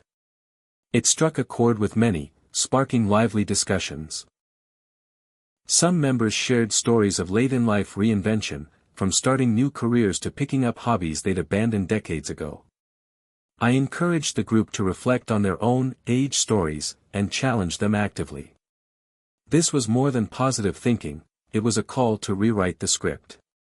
One member, Doris, a retired teacher, enrolled in online courses to finally pursue her dream of painting. Another, Sam, started training for a half marathon, a goal he'd thought impossible at 72. Their courage inspired me. I realized that health habits aren't just about physical maintenance, they're about fueling purpose. That sense of purpose, I'd read, correlates strongly with longevity and well-being. Musk's ventures are driven by purpose, colonizing Mars, revolutionizing transportation, and that same kind of vision can ignite anyone's spirit, regardless of age. I also wanted to tackle another taboo, the importance of asking for help. So often, seniors feel pressure to be independent at all costs, seeing vulnerability as weakness. But Musk's teams succeed because of collaboration and relying on experts, not lone genius. I shared this insight with Reignite, urging members to build support networks, family, friends, professionals, and to accept assistance as strength, not failure. This was especially relevant in Rick's ongoing recovery. Amy, Rick, and I had to navigate doctors, therapists, insurance agents, and caregivers, often feeling overwhelmed. Accepting help allowed us to focus on healing rather than stress. As the months passed, I kept refining my health habits, integrating lessons from science, Musk's mindset, and the lived experiences of the community. My daily routine now included a morning meditation, balanced meals rich in anti-inflammatory foods, gentle stretching, and deliberate unplugging from technology at least an hour before bedtime to improve sleep. I also committed to gratitude journaling each evening, reflecting on progress rather than setbacks. These habits weren't about perfection, they were about showing up for myself consistently, with compassion. One evening, while journaling, I paused to reflect on how far I'd come, from feeling helpless and defeated to becoming a catalyst for change in so many lives. It was humbling. I understood that my journey wasn't just personal growth. It was a ripple effect, inspiring others to reclaim health and purpose in their own ways. I decided to launch a podcast, Reignite Voices, to amplify these stories even further. The first guest was Helen, whose transformation I'd witnessed firsthand. Hearing her speak about overcoming grief and finding joy again moved me deeply. Each episode highlighted real, relatable experiences, reinforcing the message that health is holistic and attainable. Behind the scenes, I continued supporting Rick and Amy, balancing caregiving with self-care. There were days when exhaustion threatened to swallow me whole, but the habits I'd cultivated acted like lifelines. And when I felt discouraged, I reminded myself of Musk's words: persistence is very important. You should not give up unless you are forced to give up. That mantra became a compass through uncertainty. I also embraced humor and playfulness as essential parts of health, something Musk often uses to keep spirits high during intense work. Laughing with friends, dancing in the kitchen, sharing silly memes in the group, these moments were medicine. I realized seniors deserve joy as much as anyone else. Looking forward, I'm more committed than ever to evolving Reignite into a vibrant ecosystem, workshops, online courses, retreats, that support seniors in building resilient bodies, agile minds, and meaningful connections. The journey is ongoing, full of surprises and challenges. But now, I meet it with curiosity, courage, and the kind of hope that Elon Musk embodies in his bold pursuit of the future. Seniors, if you're reading this, don't ignore the lessons that can transform your health and life. Embrace sleep as a sacred ritual, challenge the stories that limit you, ask for help without shame, and cultivate purpose daily. These aren't just habits, they're the keys to a vibrant, joyful aging. And remember, as Musk showed me, the power of relentless optimism and adaptive thinking is within your reach. Your best chapters are still unwritten. What's one small step you can take today toward your own reinvention?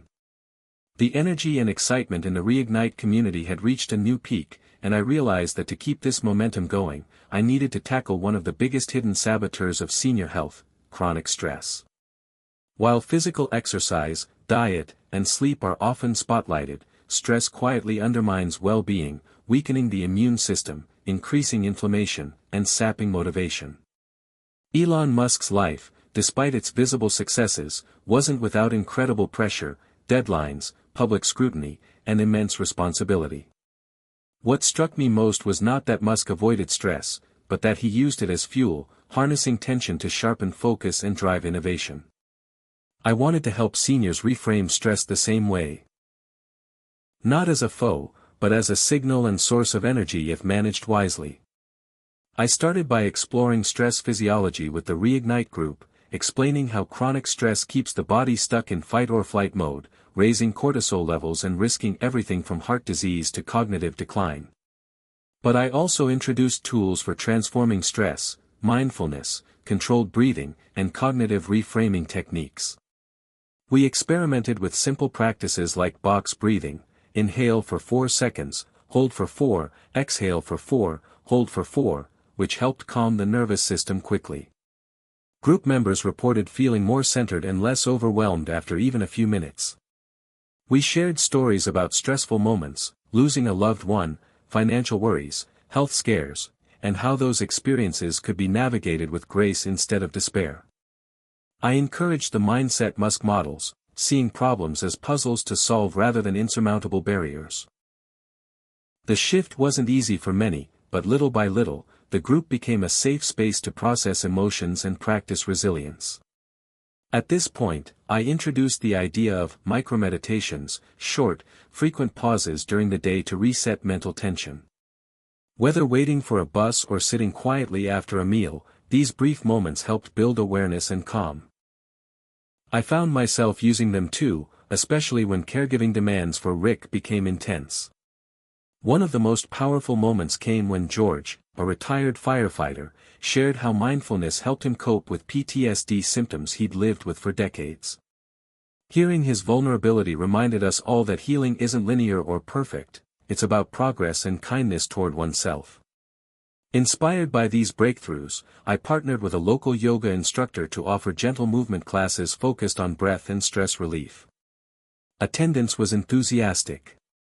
Seniors reported improved sleep, less anxiety, and greater ease in their daily routines.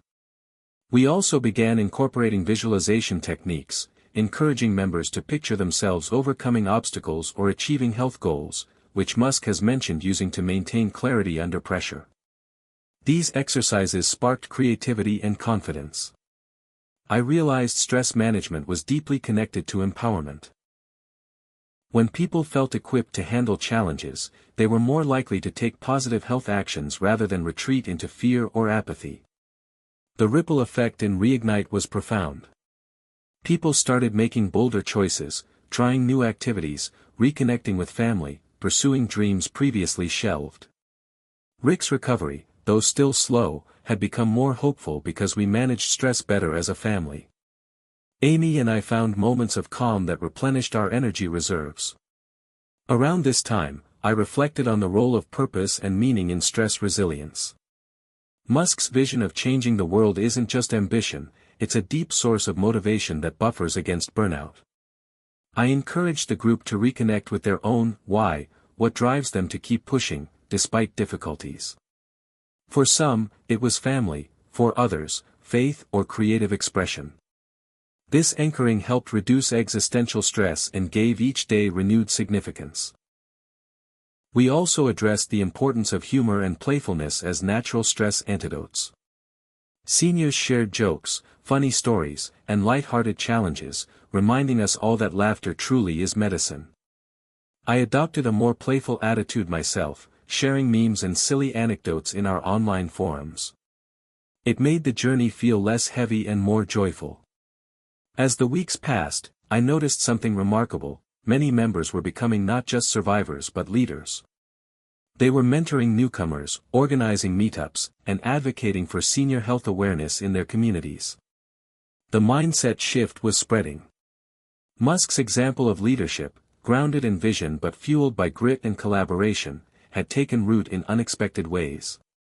I felt deeply grateful and humbled. The story that started with me searching for answers had blossomed into a movement of collective strength. Yet, I knew there was more to uncover. Chronic stress isn't just psychological, it's biological, woven into the very fabric of our cells. This understanding led me to explore nutrition strategies targeting inflammation and adrenal health, key factors in stress response. I invited a nutritionist to join our group, and we learned about anti-inflammatory foods like turmeric, leafy greens, omega-3 rich fish, and the dangers of excess sugar and processed meals. We experimented with recipes and meal plans tailored to support adrenal recovery.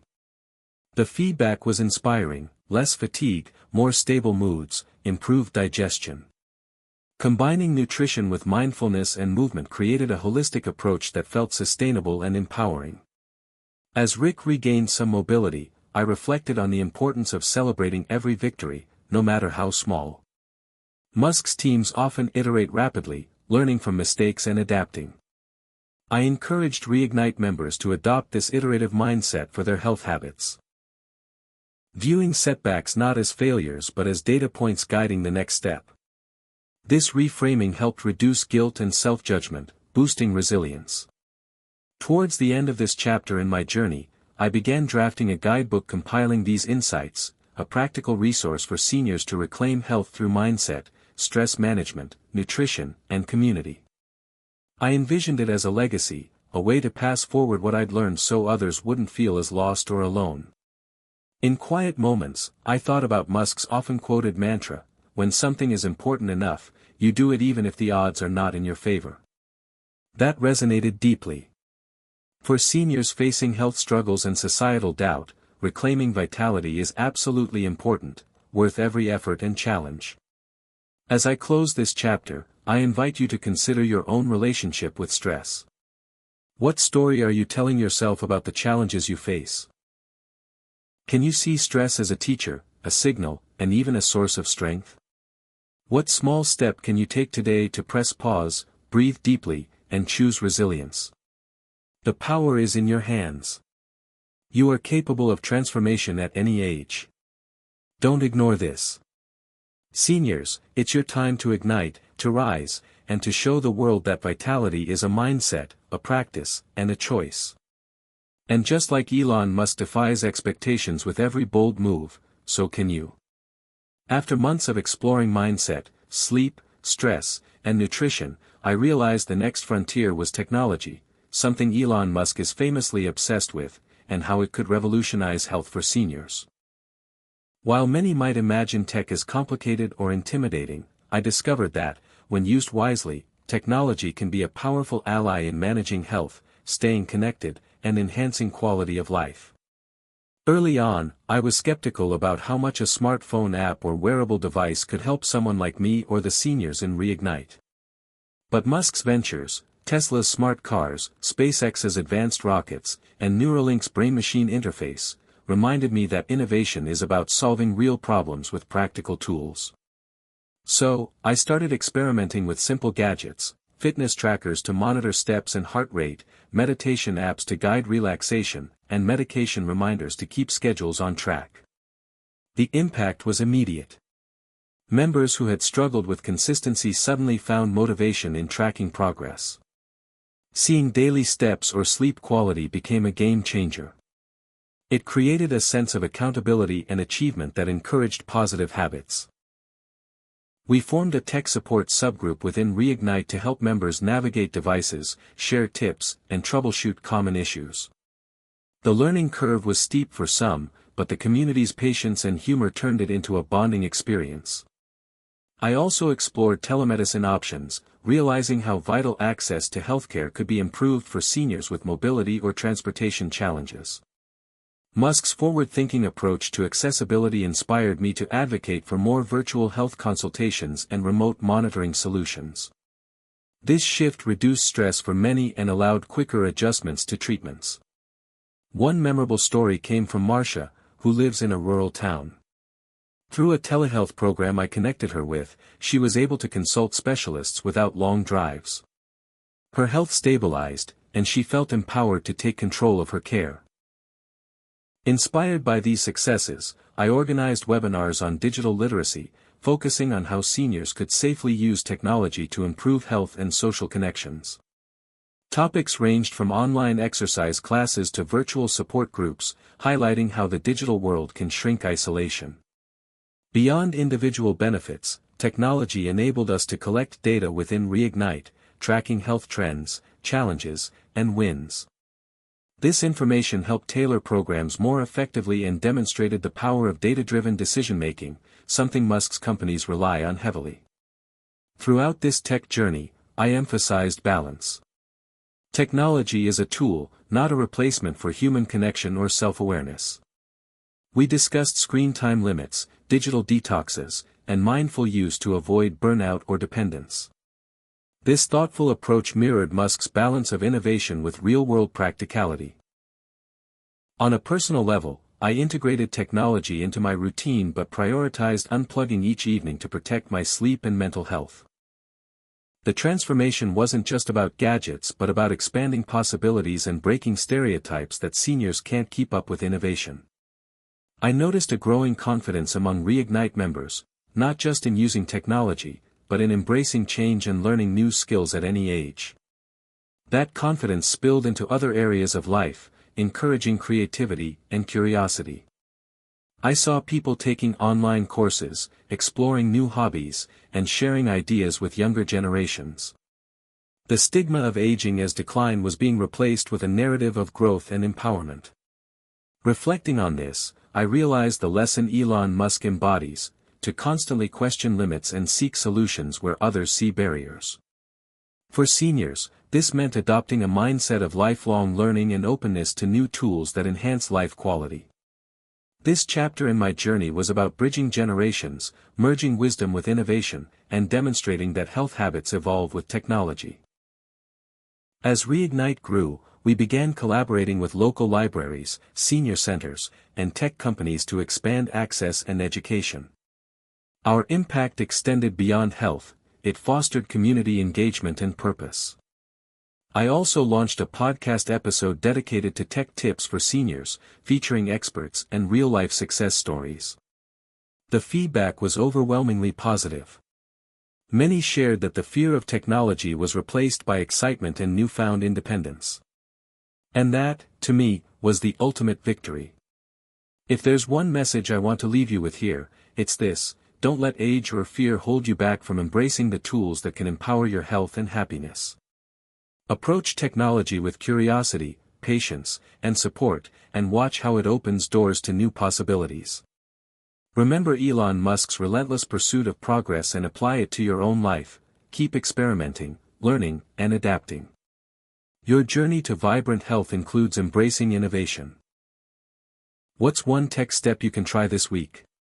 A new app, a wearable, or a virtual class? Take that leap. The future is yours to shape. With technology becoming an empowering tool in our health journey, I found myself turning attention to another key habit that Elon Musk's story indirectly highlighted: embracing failure as a stepping stone rather than a dead end. Musk is famous not just for his successes, but for his many public failures, from rockets exploding to cars catching fire. Yet, what sets him apart is his ability to learn from those setbacks and keep pushing forward. For seniors, this mindset is especially vital. Often, years of challenges can lead to a fear of failure or a belief that change is no longer possible. I wanted to break that cycle within Reignite. I shared my own stories of health setbacks, times when progress stalled or relapsed, and how discouraging it felt. By being vulnerable, I encouraged others to do the same. We created a culture where mistakes were reframed as learning moments, not personal flaws. This shift unlocked new courage. Members started trying things they had previously avoided, whether it was a new exercise, diet change, or social activity, without the pressure of perfection. They learned to celebrate effort and growth rather than just outcomes. This approach aligned with Musk's philosophy of rapid iteration: try, fail, analyze, and improve. I introduced the concept of failing forward, emphasizing that every attempt, successful or not, provided valuable data to guide next steps. One story that resonated deeply was from Betty, who after years of battling arthritis, tried a new physical therapy regimen. She initially felt worse and was ready to give up. But encouraged by the group's mindset, she kept going, adapting as needed. Months later, her mobility and pain levels improved dramatically. The joy and pride she expressed were infectious. This mindset also helped us address a taboo subject: aging itself. Many seniors carry a narrative that decline is inevitable and failure is just part of the process. But through Reignite, we challenged that narrative, holding space for hope and possibility. I saw members redefining what success meant. Sometimes it was simply getting out of bed with less pain, or reconnecting with an old friend, or learning to use a smartphone. These wins mattered. We explored mindfulness and journaling exercises that helped identify and reframe negative self-talk, replacing it with affirmations grounded in reality and kindness. The emotional weight lifted from many was profound. As I practiced this mindset shift personally, I noticed that setbacks became less demoralizing and more instructive. When Rick had a health relapse, I reminded myself of Musk's persistence and resilience. Instead of despair, I focused on problem-solving and adapting our approach. This perspective fostered patience and grace. Qualities essential for sustained health journeys. At the same time, I encouraged celebrating every milestone, no matter how small, to build momentum. We developed rituals within Reignite for sharing victories: daily steps counted, minutes meditated, new recipes tried, because acknowledging progress fuels motivation. This chapter also deepened my understanding of self-compassion. Elon Musk's relentless drive is tempered by moments of humor and humanity. I realized that for seniors, being relentless doesn't mean harshness or self-criticism. It means kindness, curiosity, and persistence combined. We practice gentleness toward ourselves when facing obstacles, recognizing that health journeys aren't linear and setbacks are part of growth. This balance of grit and grace became a cornerstone of the community's culture. In the background, I continued developing my guidebook, weaving in these mindset lessons alongside practical tips. The stories of failure and recovery made it richer and more relatable. I wanted readers to know they weren't alone, and that stumbling is not the end but the start of new possibilities. Toward the end of this chapter, I invited the group to reflect on the biggest fears holding them back and to share how adopting a failing forward mindset changed their approach. The responses were moving. Many described newfound courage to try again, to dream bigger, and to embrace uncertainty. As I wrap up this chapter in our story, I encourage you to ask yourself, how do you view failure? Is it a stopping point or a stepping stone? What lessons might your setbacks hold? What if you allowed yourself permission to try, fail, and try again without judgment? The path to vibrant health and reinvention isn't about avoiding failure, it's about embracing it as part of the journey. Just like Elon Musk, your resilience and willingness to learn can turn challenges into triumphs. Seniors, don't ignore this powerful mindset. Your greatest growth may lie just beyond the fear of failure. What's one failure you can reframe today as a lesson and a step forward? The answer may surprise you. After embracing failure as a pathway to growth, I realized there was another critical habit Elon Musk's journey illustrated that many seniors overlook: the power of relentless curiosity and learning. Musk's voracious appetite for knowledge, from rocket science to artificial intelligence, drives his innovations and keeps him ahead of the curve. For seniors, cultivating curiosity isn't just about intellectual engagement, it's a powerful tool for brain health, emotional vitality, and meaningful living. I began encouraging Reignite members to rediscover their natural curiosity, to ask questions, explore new interests, and never stop learning. We hosted curiosity challenges, inviting members to try something unfamiliar every week. Whether it was a new recipe, a piece of technology, a book, or a hobby. This approach broke routines and sparked excitement. Many reported feeling mentally sharper and more energized, dispelling the myth that aging means cognitive decline is inevitable. I also introduced brain training exercises and discussed the science of neuroplasticity, how the brain can grow and adapt at any age when challenged. This aligned perfectly with Musk's philosophy of pushing boundaries and venturing into unknown territory. The community embraced these ideas enthusiastically. We created a book club focusing on diverse topics: science, history, personal growth, which generated rich discussions and deepened connections.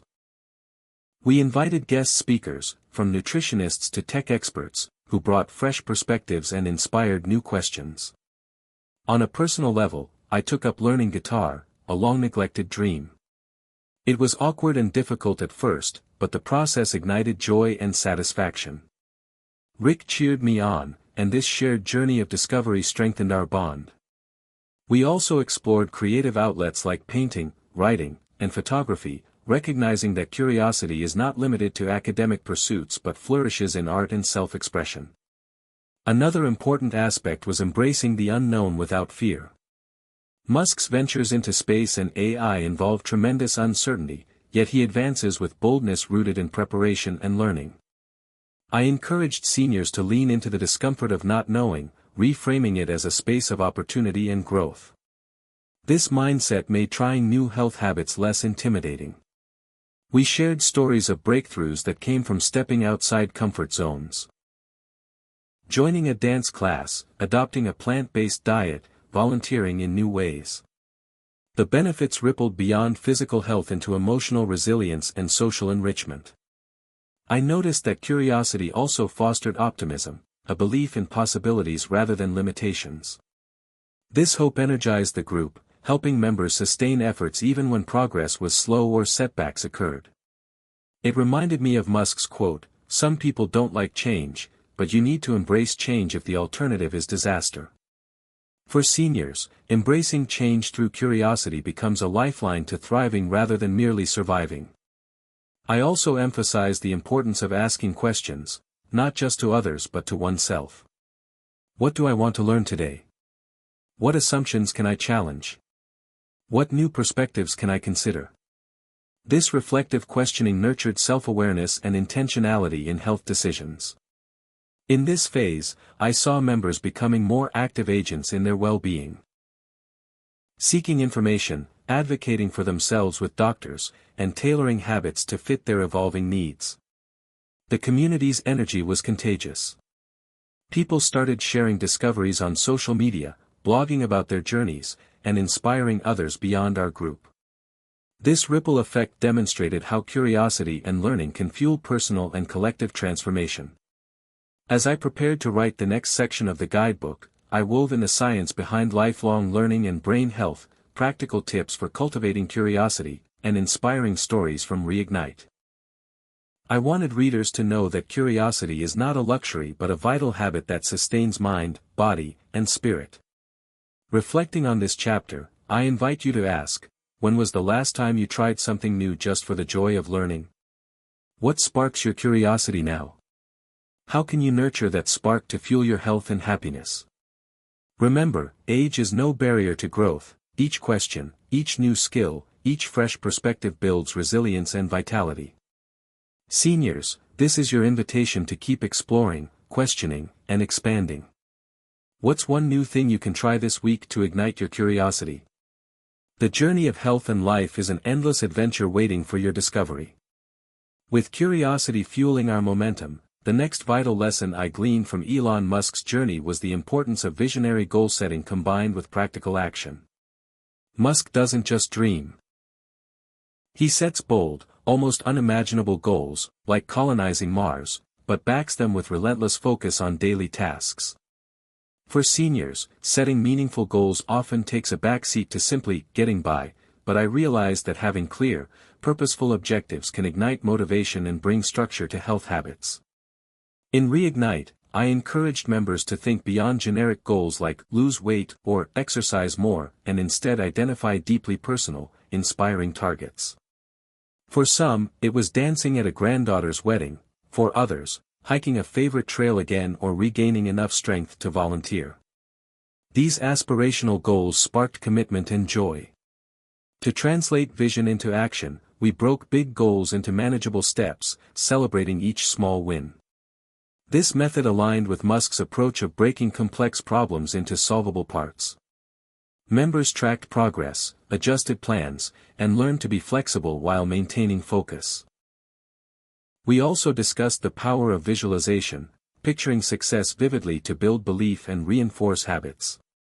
Guided imagery exercises became a regular practice in Reignite, helping members stay connected to their why. This combination of vision and action created a potent synergy. When motivation flagged, recalling the bigger purpose reignited effort.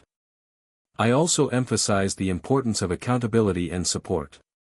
Musk surrounds himself with teams that challenge and elevate him. Similarly, Reignite became a circle where members cheered, coached, and held each other accountable. We formed buddy systems, paired members with similar goals for encouragement, and celebrated collective milestones. This sense of belonging reduced isolation and boosted resilience. During this period, I saw remarkable transformations.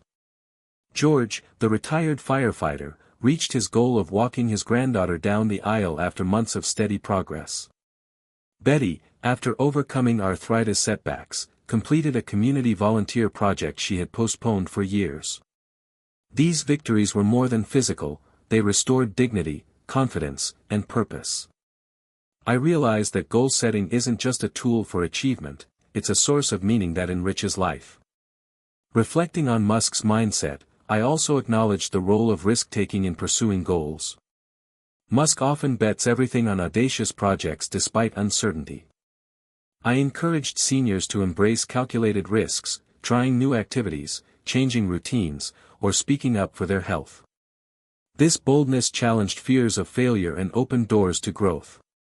Importantly, I reminded the group to balance ambition with self-care, avoiding burnout by pacing efforts and honoring limits.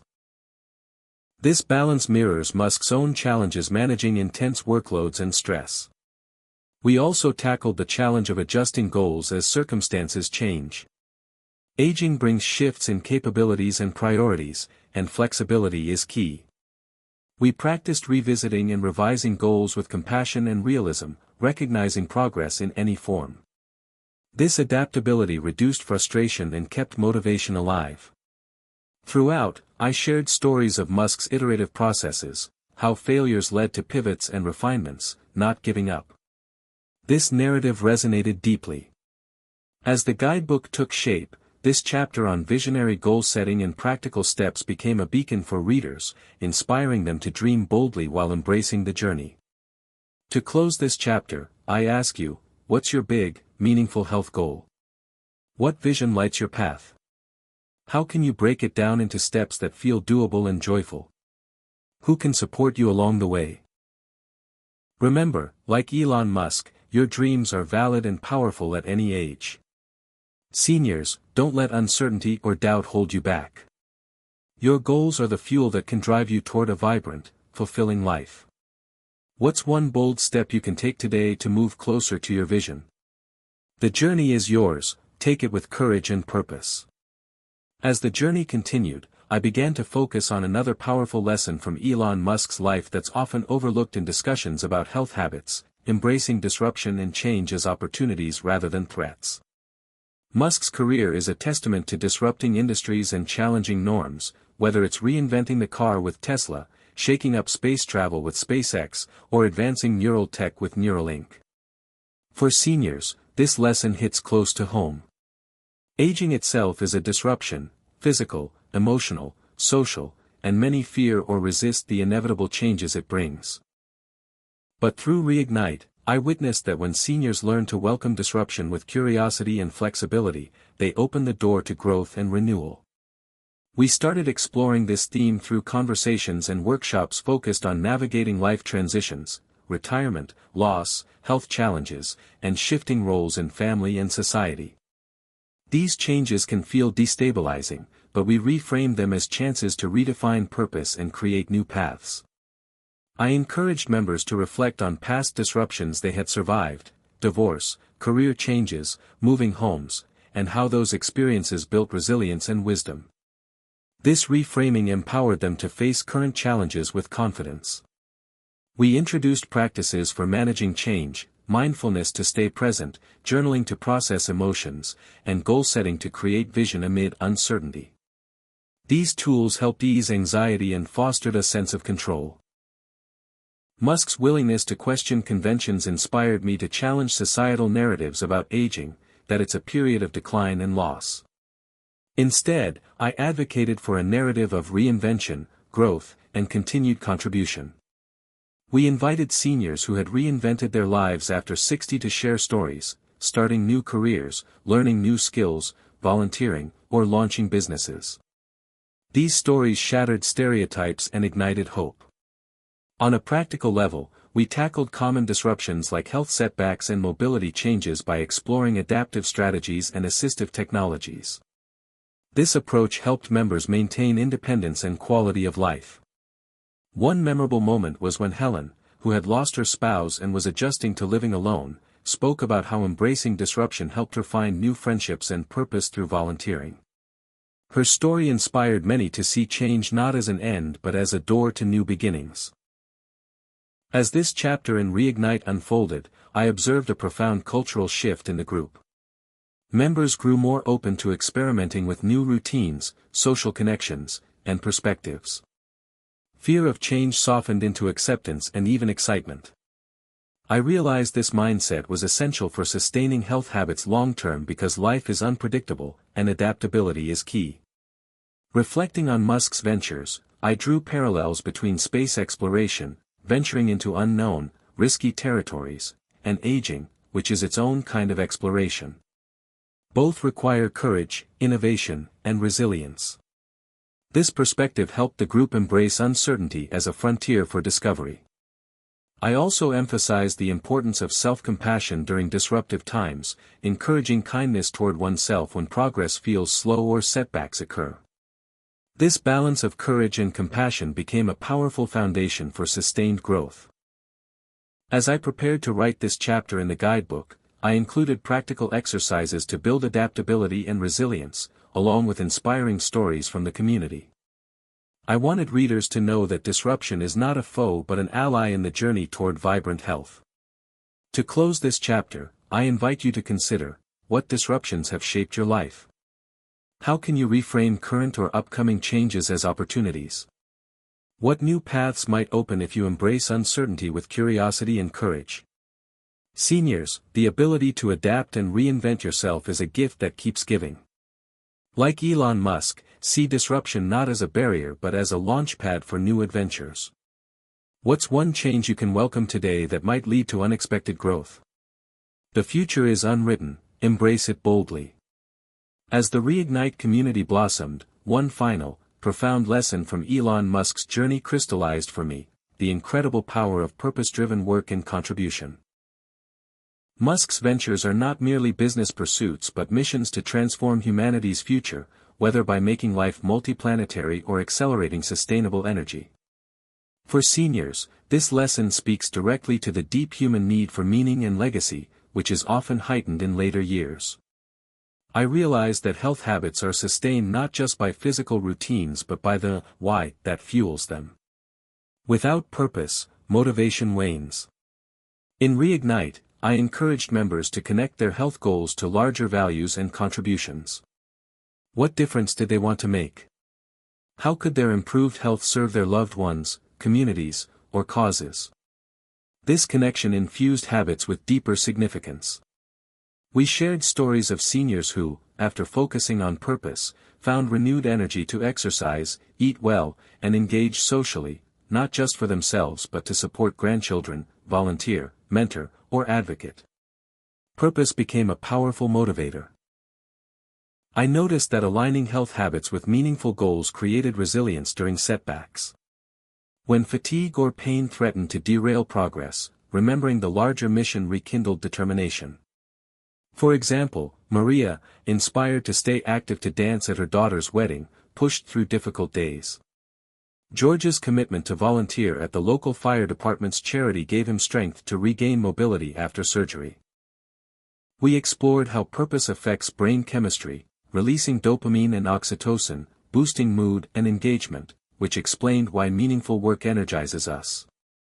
The community began to see themselves not as passive recipients of care but as active contributors with valuable wisdom and impact. I introduced the concept of legacy projects, personal initiatives that could benefit others and create lasting value. Some members started memoir writing, community gardening, or teaching skills to younger generations. These projects created joy and social connection, enhancing overall well-being. This chapter also prompted deep reflection on societal views of aging and contribution. Musk's visionary mindset challenges ageism by showing that innovation and impact have no expiration date. Seniors in Reignite embodied this truth daily, proving that purpose and productivity can flourish in later life. I encouraged members to redefine retirement not as stopping but as shifting toward meaningful engagement on their terms. As the guidebook's final chapters took shape, purpose and contribution emerged as essential pillars linking health habits to a fulfilling life. I wanted readers to see that their efforts ripple far beyond themselves, creating waves of positive change. This perspective transformed our community's culture, from survival to thriving, from isolation to connection, from fear to hope. To close this chapter, I invite you to reflect: what is your deeper why behind your health goals? How can your improved health support the people and causes you care about? What legacy do you wish to create? Seniors, this sense of purpose is your greatest strength. Like Elon Musk, your vision can propel you toward vibrant health and meaningful impact. What's one way you can align your habits today with your purpose? The power to shape your life, and the world, lies within you. Embrace it fully. As I bring this journey to a close, reflecting on what Elon Musk's life and lessons have taught me, and countless seniors along the way, I realize the most profound truth is that health habits are not isolated actions but woven threads in the fabric of a purposeful, resilient, and curious life. Musk's relentless drive, visionary thinking, and fearless embrace of failure aren't just traits of a business magnate, they are universal principles that seniors can adopt to reignite their own vitality and joy. Throughout this story, you've seen how curiosity fuels learning and mental sharpness, how embracing failure transforms setbacks into stepping stones, and how visionary goals align actions with deep purpose.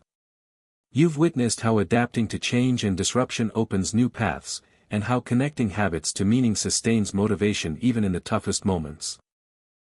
The journey of Reignite was never just about health routines, it was about reclaiming agency, redefining aging, and building a community where seniors support and uplift each other. It was about proving that growth, adventure, and contribution don't end with youth but can flourish with every passing year. Now, I want to leave you with a final reflection and invitation. Life will throw challenges, changes, and moments of doubt your way. The key isn't to avoid them but to meet them with the mindset Musk embodies: fearless curiosity, relentless perseverance, bold vision, and compassionate self-care. You can choose to see each day as an opportunity to learn something new, to move a little closer to your goals, to embrace uncertainty as a space for discovery, and to connect your efforts to a purpose that lights your way. Seniors, your story is far from over. You are pioneers in your own right, charting paths through uncharted territories of life with wisdom and courage. Your habits shape not just your health but your legacy. Remember this, life is full of surprises, but love and purpose will always lead the way. I encourage you now to take a moment, wherever you are, to reflect on what you've learned. What habits will you embrace? What mindset will you adopt? Who will you reach out to for support? And what bold step will you take today to spark a new beginning? Hit subscribe and leave a comment with where you're watching from. This story might just spark a new beginning. What's one thing that always pushes you forward, even when things get tough? Your answer may surprise you, and inspire others. Thank you for allowing me to share this journey with you. Remember, your potential is limitless, and your health habits are the tools that can unlock a vibrant, fulfilling future. Like Elon Musk, dare to dream big, act boldly, and never stop growing. The best is yet to come. Hit subscribe and leave a comment with where you're watching from. This story might just spark a new beginning. What's one thing that always pushes you forward, even when things get tough?